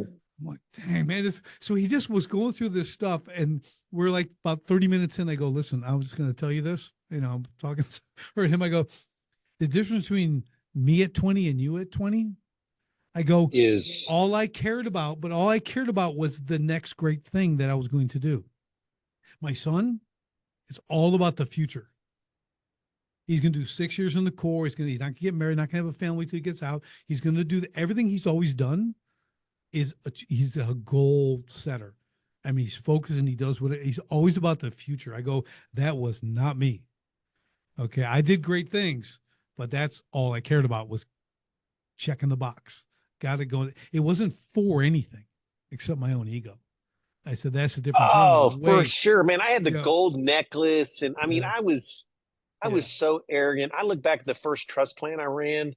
I look back now and I'm embarrassed of how arrogant I was. Like Well, literally, I mean, I can remember fussing at this guy, and I wished I could find him, and I would love to go apologize to him. Like, yeah, what a jerk. I mean, yeah, at least I guess we lived long enough to go back and at least can look back. But yeah, I was so arrogant. It's yeah. disappointing. I tell my kids, I go, listen, you need to be who I am, not who I was. Absolutely. Okay, And who I I'm got. trying to be. That's right. It's Yeah. all about going forward. Like Well, you did something right for a 20-year-old kid. He didn't just fall out of bed and figure that out. no, it's amazing. I mean, just Yeah, the you did a athletics. good I job. got to train him. We've done. He doesn't quit. I mean, that kid there's no quitting him. I mean, he is tough. I taught him how to box, got him boxing. We've done everything, right? And he's still doing this stuff, but just it's cool to see what he's doing. All my kids are all doing their thing. Because again, we That's got to be so very cool. individual, and they're all. So he just trying to got a 21, two 20s, two almost 19, and a 17, almost 18. That's how When close they he leave is. the house, though, we can put this and you can remind yourself. It is awesome. Well, I I don't know if never my thought, wife, I worried I don't know about if my wife Cheryl. feels that way. I worry No, about my I wife. was worried. Like Cheryl, when I met her, all she ever wanted to be was a mom. We got married super young, That's my and wife. she wanted to be a mom, and I was so worried about it. But she actually did really good. But now, She got the grandkids. grandkids, Oh, oh, and now she's like, Larry, who am I I, married to you? yeah, Yeah, Larry, and she loves when her I grandkids. married my wife, because one of the first things we met, and we were married very quickly. I We met were her. too, I nine met, months or 10 months. yeah, it was about that. I met Yeah. her, and then I proposed to her in like 3 months. She My worked at wife it. didn't even know I was going to propose. She goes, "You proposed to me. We never even ever talked about it." I'm like, "That's how I roll." I was Not that like, I "I'm want to marrying one you." up you. I don't want to one up you, but here's what I did. She worked in a video store, so we're already dating ourselves. She worked at, VCR video, like the yeah, video yeah, store. yeah. Oh, you So are old. I'm I'm house sitting for a buddy of mine, right? Big here's out. I go, Uh-huh. hey, well, where do I go find a Blockbuster so I can get some movies and stuff? He goes, no, don't go to Blockbuster. Go to the video store around the corner and check out the blonde. That's what he told me. I go, okay. So I went, and 26 years later, we're still married. So, but I went in there and I'm talking to her like her boyfriend at the time owned the video store. Oh, so he Okay. was big time. So he did that. And I'm like, I'm going in there every day. I work all day. I'm sculpting. I'm doing all this stuff for these shows. And I just go and I chat her up for like 2 or 3 hours. There's no one coming in the video store. You get like one person, whatever. And I did this for like months, then finally I'm like, I think it's time you trade up. I mean, I go and I just handed her a ring across the counter. Are I'm you like, she's still with kidding this me? boyfriend. She hadn't broke up with him. I've just been chatting her. I'm like, it's just, and she's like, okay. And I'm like, I said, here's a key. Really? If you ever need to come to my apartment, you need to come over and here's the key. So now I'm going to go stay with my dad and all this stuff, and then we'll get this figured. I'm like, okay. And just in October, that was like March. Our first date was at the Flower and Garden Show. I had a huge So that's exhibit at funny. in Cheryl and Chicago. I met October 22nd. Our first date was October 22nd, 1983. Yeah, Yeah, literally. Yeah. we're October I 16th. remember that That was day. We went back and looked the other day. We were playing around with some stuff and went back, and that was the day. It was a Saturday. I mean, it was, and I was right. She every once in a while, she does this about every few years. She goes, "That's not the right date." And then we go back and she goes, "Yeah, that's the right day. yeah. October 22nd." I remember Yes. that. Yeah, yeah, that's all. I was right in the end of December, and when I first started talking to her, and I'm like, "Hey, I'm heading up to the Keweenaw Peninsula." I go up there, and we get a little cabin on the tip of the Keweenaw, and you got to snowshoe in like 8 miles. I pull a sled with gear, and she's like, "By yourself?" And I go, "Yeah." She goes, "Oh, how long you stay there?" I go, "Like 4 days, 5 days." I pull in my food and everything else, and she's like, "Oh, that's." She's like, Yeah, see, you I'm don't ready even with know what like to say. you're an oddball, okay? Like this, and I'm Yeah, like, well, for I'll see you sure. when I get back. Crazy. And I went and did all this whole thing. It was a great story, and I come back and man, basically goes like, yeah, I don't know any people that do that. Just go up to She nowhere. I thought mean, you were crazy. she's like, man, there's more black bear up there than people. I mean, you know what I mean? Oh, It's like for you're not, sure. and I'm on the Lake Superior and all this stuff, going in. So it was really cool. But yeah, that was just one of those neat things. But again, I'm that guy who I'm an all or nothing guy. Right. That's That's the why I way I don't. am. That's My what. wife That's what. calls it passion. She goes, "You're the Yes. most passionate guy I've ever seen." She goes, "Man, if I decide I'm going to do something, like when I first started getting healthy again, dude, when I quit drinking, I mean, I was on a podcast and guys like, I haven't drank 17 years. I'm an alcoholic. I'm like, literally, God in my ear goes, "You're never drinking again." I've never drank since. People are like, Yeah. "Really?" I'm like, "Nope. I make a No, decision. I'm done. that's Don't that's even, yeah, I don't even care." And I can be in a crowded room with 99 people drinking and I'm the only guy not drinking. I don't yeah. care. Yeah. That's I know that's one how thing I. for sure. I feel a lot better in the morning. Yeah. It's these discoveries, Larry, Hmm. that when they trigger that response, because that's just a response, right? Like, oh, you're right. Like the media thing with me. Oh, I'll do that for 90 Yeah, days. Never been back. You know, never did. Yeah, the you just done. the collapse of my business, but like never do that again. I mean, I thank God often, like he brought that to me. He crushed me. Yeah, I know he didn't, but you know what I mean? Those yeah. circumstances, it took that. And look, I can talk about today. I got to do way better things. I got to raise my children the way I wanted to raise them, right? Have a way greater influence on them and still do. I mean, the whole thing, I'm like, that's why I can't change. I'm like, never. Like Yeah. Gary gave me incredible advice. Like I said, he was always right. But for whatever reason, like that's why it's like I felt like I was dumb. But actually, I don't know. I think I often talk to the Lord, Larry, and I say, I know, this is the only way I learn. It's like through massive suffering. I Yeah. said, I wish it Punch you right wasn't in the that way. forehead. I go, I wish it wasn't that way. I'm Yeah. like, I really could have cut a brother a break. Okay. It's like, Yeah. I just mean, it just is come on. funny. Yeah, I did the same thing. I mean, I'm right. Like I said, I'm writing this deal for next week, and I'm going back and I'm looking. I'm like, wow, God had me the whole time. He just was molding me. I'm a hard piece of clay, but he had to do what he had to do to get me where I needed to be. And I wished I Yeah. would have learned this. You're a lot younger than I am. I mean, I wish I'd have been 30 years ago. God, what could I have done? Larry, What's the book, right? A fear is I'm the man. I'm going to meet the man I should have been at my deathbed, and Larry, now I'm hyper focused. Larry, I'm 2 years younger than you. Are you? Yeah. Oh, okay. You are Yeah. young. Yeah. You're not. Yeah. You're an old So man yeah, too, just yeah, like yeah. me. See, that's what I'm saying. I don't share that one, but yeah, I'm up Yeah. there. Well, I'm you getting know up what it there. is? Bald guys, we are so lucky because we look younger than everybody else. People are That's like, right. and you don't look at them. I'm like, yeah, because I have no gray hair. If I Yeah. grow my beard out, I'm Yep. gray. What That's little right. spiky hairs I've got, I got some Yeah. little bit on the sides, Yep. but I said I shaved my head. So I'm not. Yeah. And I shaved mine 28 years ago. So So my you're wife way is, ahead of me. my wife has never seen me with hair except in pictures. She goes, I'm glad you're bald. Yeah, I had my wife married me because I had this amazing curly hair, wavy, and Yeah. I shaved mine off in what year was it? It would have been about 2000, early 2000s, because I was going to have the horseshoe like my grandfather. Yeah. So, and I was a big runner back then. I was training for my second marathon. And so I shaved the center out and I wanted to see what it looked like. I was mortified. So I started shaving my head. Yeah. I So just did it one mine's been day. like 23 Yeah. ish, Yeah. 25 Yeah. years. It's It's so much easier. Like, yeah, but here's the thing. Not everybody has the head for it. no, some Well, people look they got all terrible. bumps and knots and all kinds of stuff. Yeah. You better put I some. got a couple of craters now from where they pulled some Yeah, cancer off, but yeah, I've got a yeah, perfectly round head. yeah. I got scars. I got plates and wires in my face. New nose. I got all kinds of. Who cares? You got a good You know? nose. You did good on picking that one.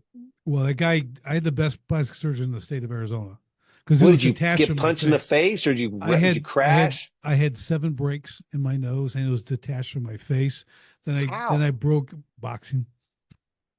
I fought big Dang. boys. Yeah. I was gonna say, Yeah. how big And was then that guy, man? I was super heavyweight. So Oh my they're all, God. 201 and up, Monsters. most of them are 240, 250, and I'm fighting at like 200, I'm like 201 exactly, fighting, and he broke my cheekbones. So there's plates and wires here. And then he had to reconstruct that, reattach the nose, build the strut, do all that stuff. Cause I had a perfect beak before I started boxing. I had a Really? straight, oh, it was beautiful. It was just perfect. And then Wednesday it'd be over here, Friday it'd be over here. Cause I sparred 6 days a week, Your so nose looks really good because it's not very flat. A lot of those guys get that flat thing right yeah. here, but they did a Well, good job on your. yeah, he did it. It's funny. My son, he looked him up because I have it's a whole another story, but he's like, he looked up the surgeon. He was really young. And now as I was going to the operating room, so you go all these stages of nurses and they're all like, oh, who's your surgeon? I go, it's Dr. Wolin. I go, ooh, how'd you get him? I go, I don't know. I was in the emergency room after a fight when this whole thing collapsed in my face. He was there. Oh, next one. Oh, how'd you get Dr. Wolin? I go, well, he was just there. And then the third person tells me the same. I go, who is this guy? I go, like, you're all the best. I go, they're like, he's the best plastic surgeon in the state. Like, there's no one better. And he's young. He was young, and I'm like, oh, cool. Now we're going right into the hallway to the operating room. And I'm with this nurse and she's talking. So how did it happen? I go, I was boxing. She goes, oh, my husband Ray does the videos. I know Ray. I get my videos boxing from Ray. That's her husband. I go, oh, how cool. So we get in the operating room. They put me on the table.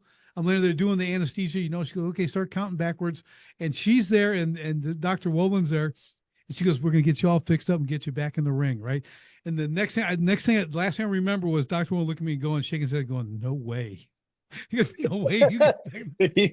Yeah, this guy's So, yeah. wake up 3 hours later. Then he's telling me, he's like, I really wanted to tuck this a little bit more right here, but you bled a lot. It was really traumatic. So I kind of had to stop. I'm like, that's a perfectionist. I'm like, dude, all I For know is that sure. a week later when he pulled the padding out, I could breathe through my nose. I wasn't able to breathe through my nose for like 3 years while I was fighting. It Oh, was I'm so sure. smash. So I'm like, I'm good. This is beautiful, but fixed my face and everything else. It was, nerve damage and all this stuff went away eventually. But yeah, fun story. Yeah, it's when you That fight is the big boys, amazing. dude, they don't have to hit you a lot, but when Woo. they hit you, it rattles you from your teeth to your feet. So, but I was state champion. I won Golden Glove, did all that stuff. So it was great. It was a good time. That is so Yeah, cool. That yeah. is cool. And by the way, my brother's name is Richard, so you're easy. See, total alignment here, man. It's easy. Total. It's easy. Larry, this has been a great time. I've You had a know, blast. Thank you so this much. I is love this is love being with just you today. yeah, this is just hanging out. Give us some final thought. I know you're keynoting. I know you're coaching a bit. How do people follow you? Get a hold of you. Get a hold of these books. I know you got a new So one Larry coming G out. Dix, yeah, LarryGDix.com. That's where all my stuff is. I've got website, and I've also got bornormadepodcast.com. And anybody can reach out through the websites, reach out to me, and we'll get back in touch with you. We like to mentor people. We've got some great opportunities, just stuff that we offer. The book is on every Amazon, Yeah. Barnes and Noble, stuff like that. So, and we're looking forward to Audible of that for Born or Made, Fear is a Liar, Defeat is Overrated will be out in hopefully about 3 weeks. Are you reading it? Anybody who do again, Are you reading it? I did it. Good. And I'm telling I you did what, mine that way. anybody who does their own, you should give them an attaboy. Cause I'm Mm-hmm. telling you what, when I you're know. dumb, that's hard. Dude, I did it with mine, my first book. it's, I mean, when I did mine, I was like, okay, all these other wimps that don't do their own, they're just wimps. Like this is hard. Like I Yeah. spent 16 hours. My book's 133 pages. It took me 16 hours in the studio. My dad calls me, he goes, I have my dad, and he's super, super smart guy. I said, Dad, listen. He goes, man, Larry, he goes, you are such a good reader. I'm like, Dad, you have no idea how many splices are in this thing. It's, and that it's funny. I did mine. I had a friend, we recorded it in my little podcast studio and everything. And like, I pretty much banged it out. And like, it's really good. And there's some emotional parts in my book, Oh, I got a even little though it's, misty in mine. and Yeah. I'm like, and I'm recounting things about my kids. I'm like, and you could hear it. I'm like, there's not, I'm like, dude, I can't today. It happened 18 years ago, whatever, and I'm like, still, stuff gets Oh, me. I So do too. Isn't that funny? yeah, I mean, the AI reading, the AI voice stuff, that's all cool. You can bring it Yeah. on that. But when you take the time and you read it in your voice, like you said, like you do podcasts, I do podcasts, I read, and I give that away. I give the audio version away. That's a freebie I do. Really? I give as a gifts on podcasts. Yeah, I say, yeah, I'll give you the link, and you can just read the book, listen to the book, and it's really it's awesome. Audiobooks are awesome, and they're still like they're on a big uptick. It's not like They everyone say gets them, but 85% of men now listen to yeah, audio. And that's why I did it too, because I think I have something to offer. My next book's called Built Not Born. And so a funny story about my book was I write this entire book and I get done with it. It's final revisions done. And I wake up one day and I'm like, and I've been in this, this mode, right? I've been God's. Next thing you know, I'm like, I want to change the book. And they're like, well, what do you mean? We've already got it ready. I'm like, we're changing the book. So I put a scripture and went back in and rewrote, and I put a scripture in the beginning and the end of each chapter.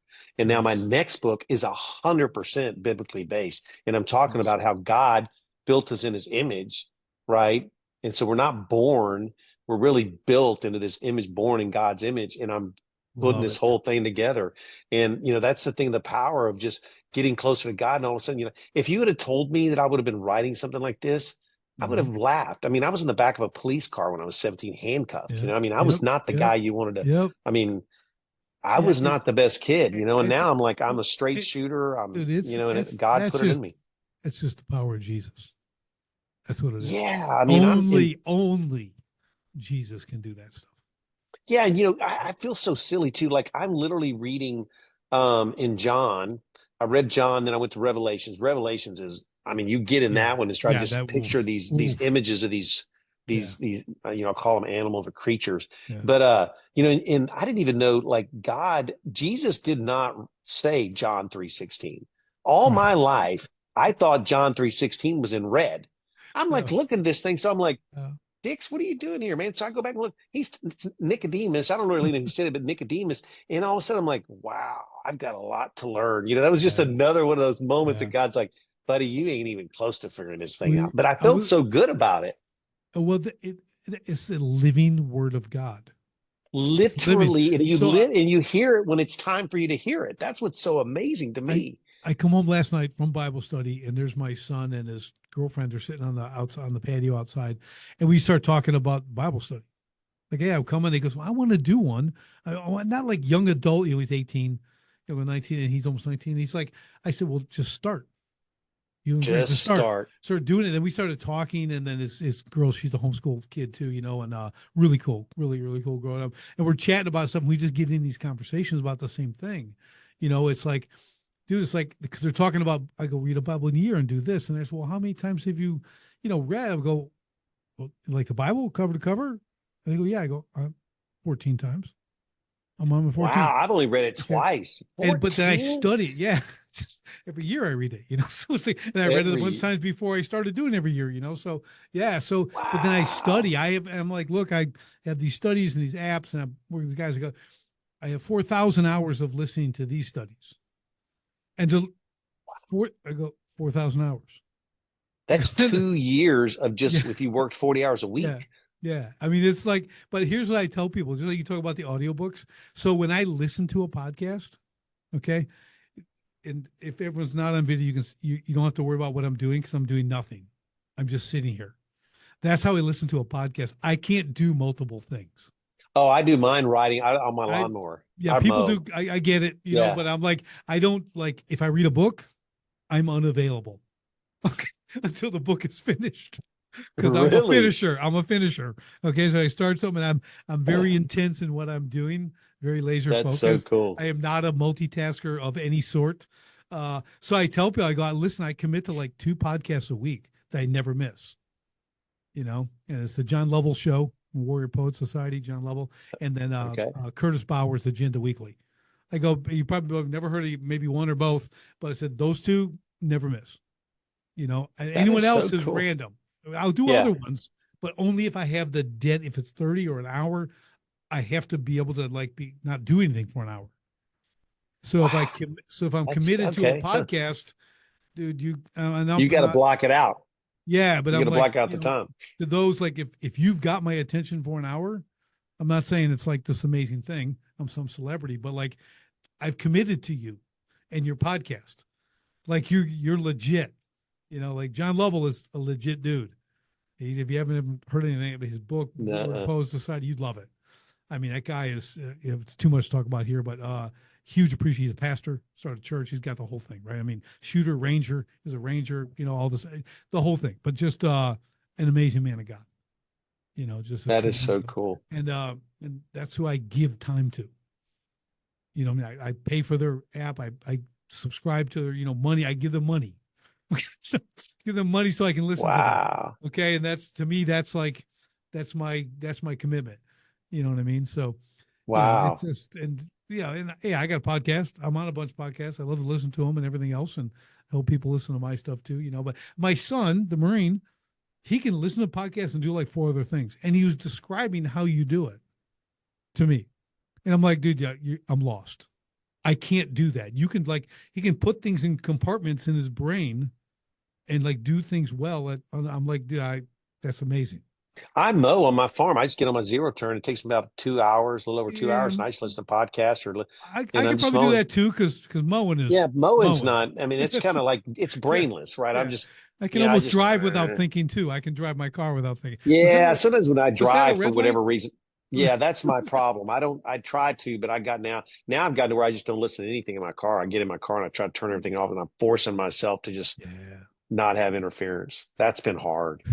That Ask anybody to do that. They'll all struggle. That silence, that It's alone with your hard. own thoughts, it is one of the best exercises you can do though. That's what I do when I walk. So when I walk for that hour in the morning, and I don't have anything in, I just, man, Yeah, it actually is really good for you. it's all, and you can commune with the Lord. Oh yeah, I call it There's debating with God. That's my yeah, time. I it's all debate with good. God. Yep. Like, It's really, God? Is this how this is gonna go? I'll talk out you loud know, sometimes. it's Luckily it's nobody can hear me because people be like, who is Larry talking to? Like, what's he doing? I'm like, but I'll be like, really, God? This is how this is gonna go? yeah. I'm like, I yeah. with my son last night and his girlfriend there was, I was talking about just that. I'm like, listen, I'm in the Bible so much that I try to tell people it's the most relevant book ever written. And Yeah, if you it's, want to figure out what happens when you do something wrong or understand how to it's fix there. things or how to process it, it's there. There.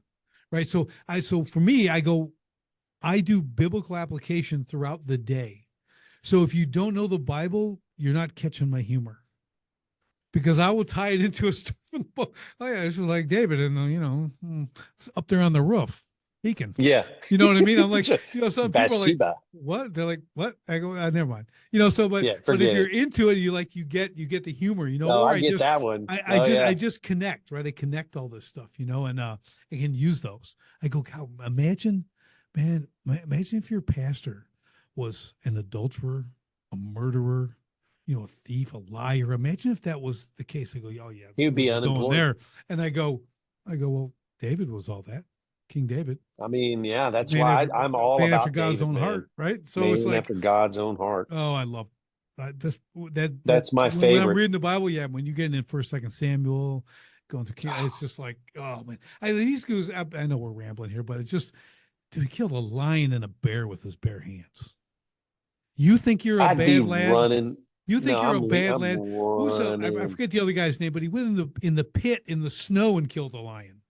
Another guy, they're Yeah. killing 700 people with one sword, one Sword. guy. That, by the way, weighed like 40 pounds. Yeah, and then it's frozen to his hand. His hand's so cramped up from slaying everybody. I'm like, you think these guys today are bad lads? I go, you're talking violence. up close and personal. Okay, People either got their heads taken off or they got always stabbed in the gut. That's right, right through the liver. Yeah, through the you're liver, like, and they're and all the out acid. the other side. Yeah, Man, and I'm like, ooh. That's why the Bible's interesting. Okay? Yeah, it is. There's some great stories. Yeah. I mean, there's some bad lads. Okay, yes. now I'm a warrior, man. I love it, all this stuff, and I'll trade hands. I've did it and done it, and got the face to prove it. But it's nothing. You look at those guys and go, nothing. I mean, you can't even imagine 3,000 against 10,000. They kill 10,000 people in a day. In a day by hand. I mean, I remember doing that, and I'm thinking, man, is it like a buzzard buffet? Like, what do they do with all these we people? stack those bodies. I mean, it's like, the blood. Like, they talk about. Could you imagine how much blood there was? Yeah, it's just. No. Yeah, it's wild. Well, and then you learn this too. Well, when they came back to camp, they had to stay outside the camp for 7 days and purify themselves. Everyone's like, oh yeah, no, you don't understand. It's how everyone deals with PTSD. PTSD. That's why they didn't just come back in and get with the family. You're not out slaying 10,000 people, chopping people's heads off, and then come back and have dinner. Yeah. Okay. What's for dinner, honey? You got to go. They sit out there with each other and just clean the blood off you, because you're head to toe covered in blood, other people's blood. I can't even imagine. Sew up some wounds. You got wound, everything else. You got to decompress. Like people don't like. That's how I think. It's not just it's a ritual. I go, it's not. God does nothing without purpose.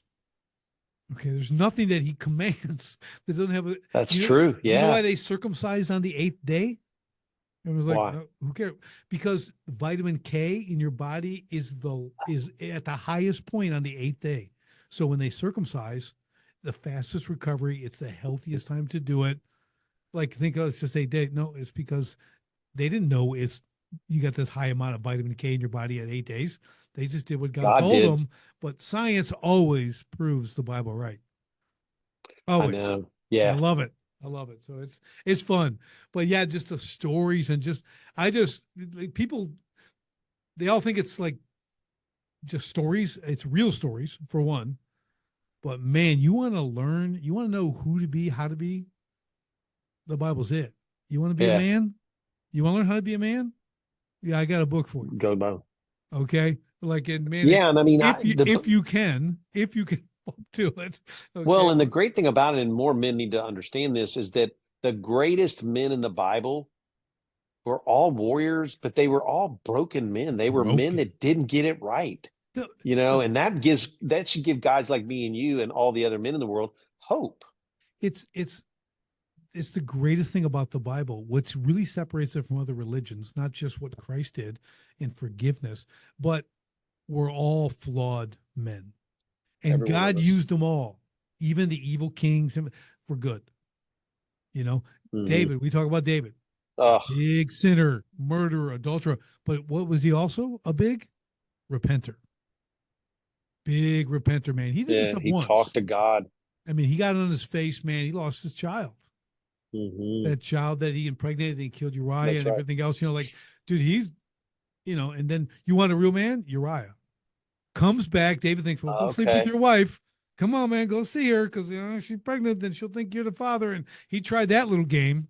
And Uriah's, I'll sleep right here on the steps of the palace. He goes, why aren't you going to go see your wife? My men are in the field. I'm not going to come here and enjoy myself when my men are out fighting and dying. That's a man. True You know, leadership. that's what it's about. I mean, you think about Hmm. all this, and then he had Joab put him out front, so he get killed, and he went out front. Period. He was a warrior. He was a man.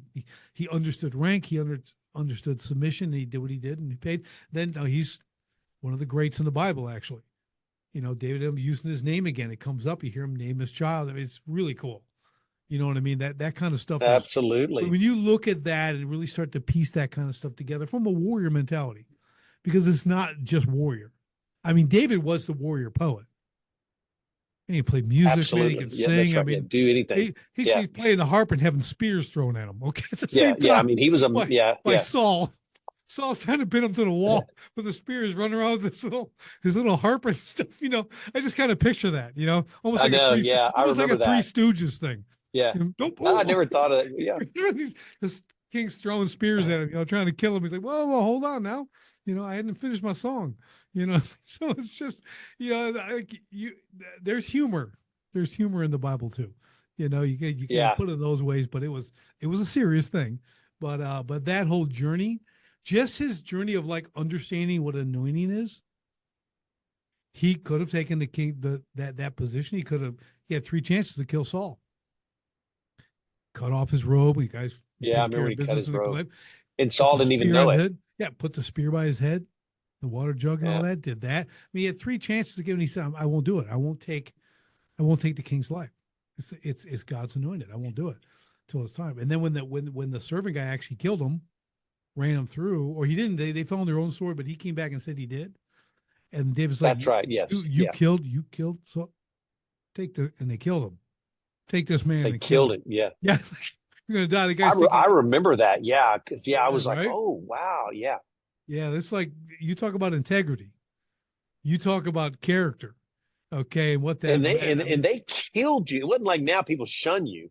Like yeah, they killed you and they stuck a dead gum sword through your gut and right. watched you bleed out. And I tell people like you don't you hear the word vow or you make a wedding vow today, it means nothing like it did in biblical.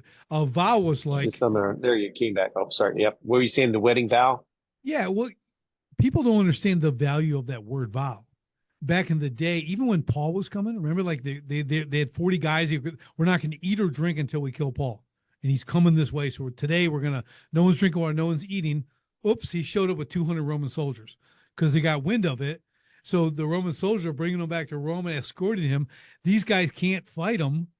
They all died because they kept to their vow of not eating or drinking until they kill him. I mean, okay, like wait, they want to kill this guy, right? Which isn't right. But then they can't, but they're going to honor the vow not to eat or drink until they do, and they all die. Imagine just, I mean, get in your head for a No. minute. Are you going Nobody to would do do that? that. No. They I did. mean, Like they did. You go like a vow was a big deal, right? Like you yeah, didn't well, you what you didn't is a make them man's unless it word? was that's it. You gave a man your word. Yeah. So Now that, we got to that have that's 20-page contracts. exactly. So I just yeah, that. But that's again the things you're able to take from the Bible for business. So I tell you, the whole business, your whole business plan's in there.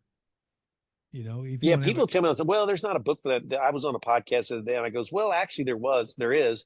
He goes, really? What is that? I'm like, the Bible. You would have heard a pin drop. really, yeah, Yeah. Yeah. It was kind of awkward, actually. I felt kind of I wasn't going to say that because I knew it wasn't going to probably go over, but I said it anyway. You know what? Good for It you. tells you how to raise your kids. It tells you Yeah, how to it run does everything. business. It tells Well, you, well, Larry, you and I got on this podcast not knowing we were ever going to mention Jesus or even talk no, about this stuff. Now we spent the whole time doing. yeah, talking Okay, about so God and so Jesus and the it's whole, the yeah, whole thing. So it's like it's okay. I've lost my inhibition on podcasts. Just a funny story. So, you pitch people to get on their show. Sometimes yeah, I'm doing all these appearances, and one woman has one. And when you see spirituality, they do, business and this and yeah. spirituality. I go, that's the word. Okay, watch what happens.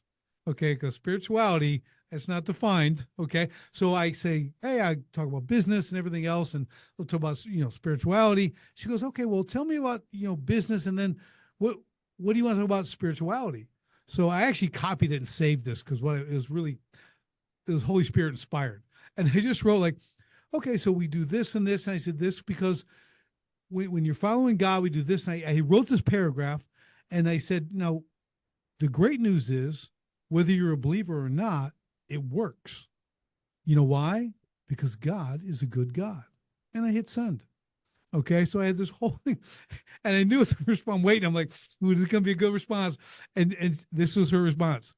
This won't be a fit. So I'm like, Yeah, because that's, I mean, and I'm like, as I said, and then usually I don't care. I kind of laugh and go my way. yeah, But I shot her a quick one sentence. I said, hey, just for future reference, you might want to actually define what you mean by spirituality. It'll save you a lot of time. people If say it all the time, Yeah, I though. say if you mean rocks and crystals and Yeah, and that's what energy I and think. the universe, like you're going to get a way different person. Because anyone I've been on a podcast who's a believer, and that most Christian podcasts, they're believers.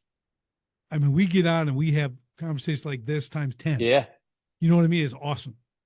I mean, they're the real deal. And I've done a bunch of them. I love them. I mean, we just have these great conversations because they're practical. People think, someone's up there doing math or something. I'm like, no, this is real world application, man. God is a father who's given us direction. He speaks with us today. We have a relationship with him, just like you would if you have a father on the earth. It's the same principle. I'm like, man, you you're ignoring that. He created everything.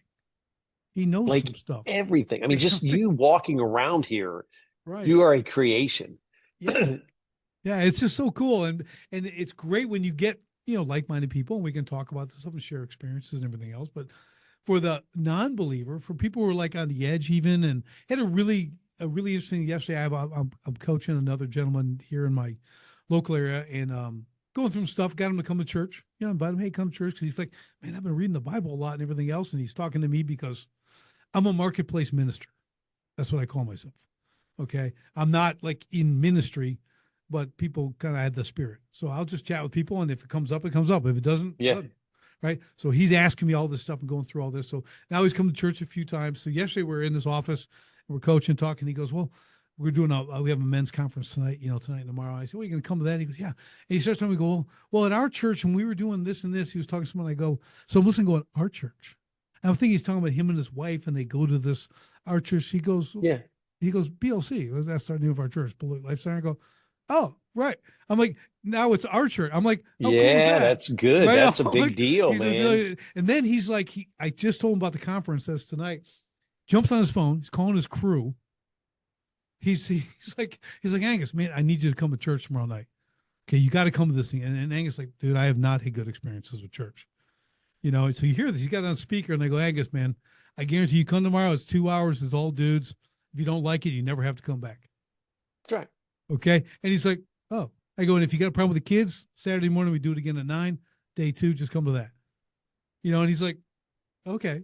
And then he's calling another guy, he goes, you got to be, I'm like, I guess it's our Good church. for him. Yeah, it is our church. But it's awesome. You know what I mean? That's just making a connection. So same guy, we're talking, we have a big common area, pool table, kitchen, all this stuff, kind of big break room. And we're hanging out and we're chatting, and what's the nice way to say it? I'm correcting him on something he's saying. He's like, basically, well, I think she put me in, God's put her in my life for this, and he's married. And Larry, I'm knife hand. My God, did not put that woman in your life. He put your wife in your life, and that's who you're going to stay with. And you're not even going to think about this girl, like I'm hardcore like right Like there. And then, now. yeah, and then the woman who actually runs the place, I didn't see her like way off. She came up to us and she goes, she's looking, she goes, I just want you guys to know, I love what you're talking about. And then off she goes. I'm like, there you Plant go. that seed, Right. man. Like, yeah. And it's super cool. You know what I mean? But Absolutely. Yeah. You just don't that's what it's know. about. Yeah, that's what it's about. It's not anything. It's not I'm knocking doors down. I'm just who I Casual am, and conversation, man. the spirit in you, man. It reaches people. They don't know what it is. They And just they know you're can't put their different. finger on it. Yeah, they That's just know what's it's different. crazy Right. to me. Yeah. Yeah. They're They're like, like, I want to know what he does. Why? How is he this way? Why is he that and they go, way? look, why don't you swear? Aren't you a Marine? I go, well, like I was. I go, but I stopped. I stopped swearing because a true friend, called me out on it once. At this Mine was big, when I used to, because I'm in construction, right? So I've been yeah, in, me too. effing this, effing this. Yeah, yeah. And I realized I was that way at work, but then I would come home and I wouldn't do that in front of my kids. And I'm like, you're a hypocrite. And Yeah. that was probably mid 90s. And I just quit. I mean, I'm not saying I haven't said it since, but I can tell you what, my kids, they'll tell you, like, if I heard my dad say that, I would run because he's going to kill somebody Yeah. probably. Yeah. I Yeah. just work really hard not to do it. And I'm around people that say it all the time. I mean, I was in a meeting yesterday. I mean, I probably heard it 100 times in Yeah. 8 hours. I I made this huge garden at Navy Pier in Chicago, and I had this giant stream that came down. I had a pond at the bottom, again, all in concrete. I built it up. I've got like 2 dozen 8-pound live trout in this Oh, pond, wow. but my pump hasn't arrived. I need this like 60,000 gallon hour Yeah. And pump you gotta for be the turning it. aeration, right? And I'm losing my mind, like the pump's not there. So I'm talking to the president of the show, and then my buddy, landscaper, he's like the main contractor for it. And I'm every word, not even every other word was F and this and this. And I'm losing and then finally my buddy Frank's like, hey, language. I mean, he just did that. And I looked at him like, oh, from that day, I'm like, I stopped swearing. I mean, he could really kind of help bring me back to the Lord. I didn't know the Lord at the time. I thought I was Christian. Yeah. I'm what I'll call a CINO, Christian in name only. That's what I was. I'm like, I go to church. I'm Yeah. a Christian. I don't know. A whole nother story, right? Yeah. I crack my Bible it, on Sunday. yeah, exactly. Well, the pastor does, and I'm there. Yeah. He doesn't. Yeah.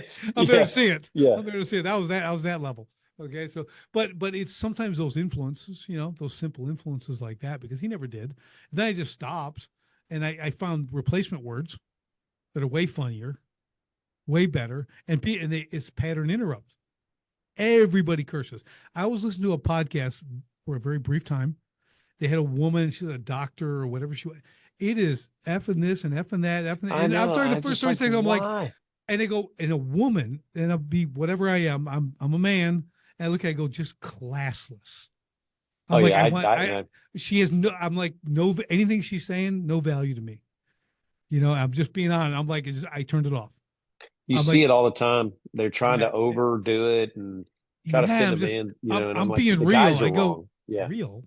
Real, but real limited in your vocabulary. That's what you're real in, So I remember the David Goggins, you know David Goggins. Oh, right? yeah. He swears all the time. Dude, he had to write a clean version of his book.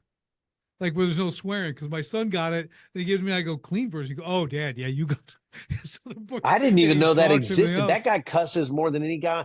I mean, every one of his videos. Yeah, I'm like, I was wondering, like, not to ever come on my podcast, but I have a no profanity kind of thing where we want to do the best we can. I'm like, I wonder if he could do it. I said, and if he couldn't, if he says he couldn't, I had to. I'll never speak to him. I get it. It's okay. And it's like, but I'm like, so you're telling me, Super SEAL. Okay, fire jumper, mind, stronger than anybody. All this, you can't discipline yourself for 1 hour and not say a cuss word. So let that marinate on that for a minute. Like, if that's the case, I'm not saying he can't. I don't know. I've just never heard him not do it. No, he does. I mean, he does it on every. I mean, and it doesn't matter the venue. Like, there's kids in the audience. Yeah, he doesn't care. I'm like, you don't. So not a lot of respect there. I mean, I never thought about that. People. That's interesting. Yeah. Yeah. So, you just, and I'm not, it's not a judgment thing No, it's I mean, not. but No, it's I mean, like I said, I hear biblically, it all the time. but biblically, God says don't use that language. You know, he's literally like, you don't use that language, you know, and whatever that language is, everyone's got their thing. Yeah, the words have changed, but the meaning's there, right? It's like demons and the devil. It's the same demon, different glove. You know what I mean? It's like Yeah. they're the same ones that were Hmm. here and that are here now. They haven't since they got Same cast out, ones. They right? haven't They're the left. same ones, right? They're here doing their thing. So, but yeah, it's just those interesting things. But those are the things that have people ask you, like, I notice you don't, or they start apologizing when they do around you. I'm like, dude, I've heard it. I had to Yeah, call it my doesn't. Yeah. dad out. I had to call my dad out on swearing. And we're in the truck, we're driving, and he's telling a story. He's getting all worked up, and I mean, he's bananas with the effort. I'm like, Dad, come on, man, you're better than this. Okay, like he's like, what? I go, oh my gosh, the language, like I'm your son. I'm like telling you like this swearing, but I'm like, just cut it like in half. Okay, like just Just work you on it. One, I yeah, go, you half just today. you can do it. You can do it. I believe in you. You know, so it's just kind of funny. He just gets that stop and because people, it becomes so normal. You know, it's just how, I mean, presidents use it. You know, I mean, we've seen it, right? With the Everybody senators uses is it. like, Like, I go, you're just like, I go, so what they don't get is it destroys its meaning, right? I mean, but what story does it ever enhance? What right, point does it ever enhance? right. I never have noticed it. I mean, but you hear it. It's like they got to throw it in the movies, and it's like, why? Like, Yeah. Yeah.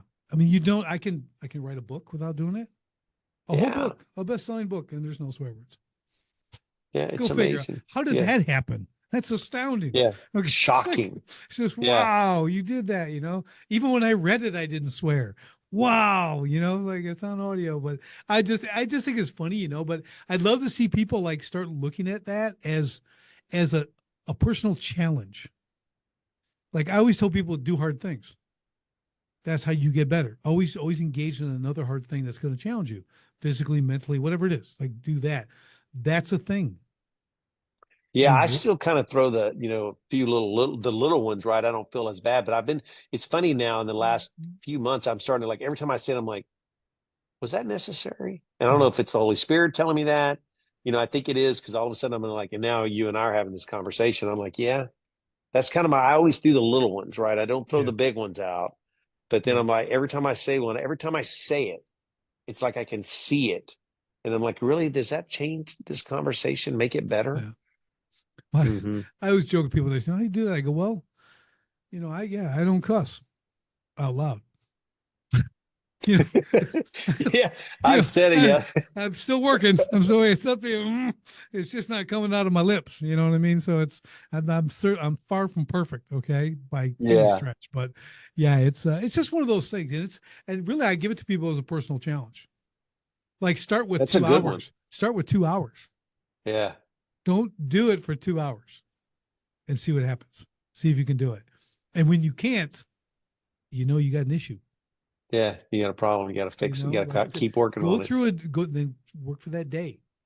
The day at the office, wherever you work. You're on a construction site, you'll have plenty Be of the one temptation. guy Be that's the be right. the Be the one one guy. guy that doesn't. Yep, that's me. People do it with me all the time, and I'm just like, it's not this great thing I've done. It's just a choice I made. Hmm. You know, and it's what it is. You know, it's kind of fun. So I Small just victories, man, end up being big wins. yeah, they do, you know, and the foul language too for me, Larry, is like it elevates the situation. So if you're going to use that in a discussion or a reprimand, it takes it up another notch where you don't want to be. You know what I mean? Yeah. You got to be calm in these situations. You got to be the one in control. The guy swearing and getting wrapped up, he's not in control. No, no, he's Okay, become very emotionally yeah, you're emotional. emotional. And I tell Hmm. people again from a warrior mindset, I go, you can be manipulated, dude. You're gonna make mistakes. I go, you don't want to They be can in that take you right situation. down that That's right. trail where they I'll want you walk to. you down. Yep. It's just like you run after tackle me. I'm just gonna step to the side and let you go. Okay, because I'm just calm and cool. I've been punched a lot. Yeah. I fear not you. Okay, like I'm not worried. You know, I'm going to hit you once in the beak and it'll be over. Okay. It's going to Yeah. I be, mean, that's it. You get punched in the nose, you're done. I just pop and And I look at them. Eyes water up. So if And I it have to do it, hurts. because I don't ever, I try never to start anything, but guys get to that point and it's just pop and they hit that nose and the blood trickles in their mouth. And I just look at them and I just go, are we good? Because what's next? It's not going to be good. You think that would Okay. hurt? Wait till you I get this go, one. wait till you get the right in the hook. Okay. It's good night, Irene. All right. So it's just like, I'm being gentle. I'm being gentle. Just trying to get your attention. Yes. Well, it's one of those, I came up with a saying I get to take credit for. I go, every now and then you need to taste your own blood spilt by others. Okay. So like, it's just, you need that. Sometimes it's like the literal and figurative. You can use it on both ways. Yeah, Right. But absolutely. business, you're getting punched in the face, more figuratively than literally, but Yes, but I've had yeah. confrontations on job sites and I've turned over tables in meetings and said, you'll get this done today. Do you understand me? That plumbing will be stubbed up today. We are pouring tomorrow. Okay. You have this stuff ready for me. This is not a negotiation. Yeah. I'm done with you. Okay. And then we meet in the center of the thing. We're about to throw down. Like, I'm done. And I always give them first shot. I'm like, you take the first shot, but we're going to end this today. Hands are down. Take a shot. Guys jumping in between. I'm like, you're not gonna? Okay. You're talking all this smack. I can only take the smack talking for so long. And then it's time to finish things. Okay. So, needless to say, aren't I a tough guy? That's awesome. What is this? Oh, Larry, man, we almost wrapped this up 15 minutes ago, but It was fun. Awesome. This has been awesome. Thank you so much, Richard. Awesome. Yeah, this has been an absolute stellar conversation. Just like you're my new buddy. I got a new friend. I got Larry. But I got Richard. You'll be my second Richard. Yeah, I love yours too. I love the barn, dude. I'd love to see the gym downstairs. I just like one of my dream settings. I just think of that. Like, I want to have one of those. Like that whole thing is going out in the barn and working out. I got the That's garage. where I go every day, Cool, 7 days a week. It's just rope climbs. Because I set an entire obstacle course up for my son. We were training to go in the Corps, right? And so we did 3 a days for 7 months straight. And he's a monster. And he's a whole of 155 pounds, But I had 20-foot rope climbs, man. We're carrying logs. We're doing, hose soaked. We're doing everything, burpees and bear crawls and the whole thing. God, like, burpees. it was awesome. I love burpees. And that's after our conditioning workout in the morning and his 6 to 10 mile run. Then we do that, or we go in the pool, So we had a lot of fun training him. He's just a stud. You know what I mean? Like, that's a commitment. That is a commitment, man. Woo. So it was conditioning, it was running, and then it was the pool. So what we did, we did all the recon qualification, the selection qualifications. Yeah. So I'm like, dude, you don't have any trouble with boot camp. Boot camp is going to be a recovery. I go, it's going to be. I've trained him for his whole life, like cross country track, all this stuff. And I said, but we're going to train for recon. So if you can do that, so it's a 500-meter swim in your camis. It's a 25-meter underwater. It's the whole thing, right? You got to tread water for 45 minutes, and all that. So you got to do all this stuff, right? So we got him, and he's very lean, probably 6% body fat, so he's not floating really well. No, man, he ain't floating at all. Yeah, so it's one arm swim with the rifle above your head and stuff, up and down the pool. So we did all that stuff, right? So and he did it all, and he's just just super proud of him. But yeah, he blew through boot camp. That was nothing. Not if you're doing that. SOI, SOI for School of Infantry, that was a little tougher. A lot of guys dropped from that. He didn't, of course, but it's cool to see guys go through that stuff, and him especially just going to the next level all the time, Congratulations. Yeah, so it's pretty cool. So I'm going there to see him in October 10th. Going to Albania. Yes, going to Albania. Yeah. Just you? Taking your wife, kids. We're all going. The whole crew. Yeah, the family's going. We're family. We got to take them to the family. We're going to Albania, man. We're gonna why wouldn't you go to Albania? Take everybody. Man. Have you ever been to Albania? It was I communist. have never been to Albania. 91, it was still communist. Now it's beautiful. I've never been. Spectacular. Look up some videos. Adriatic Sea. The waters. Oh, yeah, I've heard of that one. Oh, man, it's amazing. How long you staying?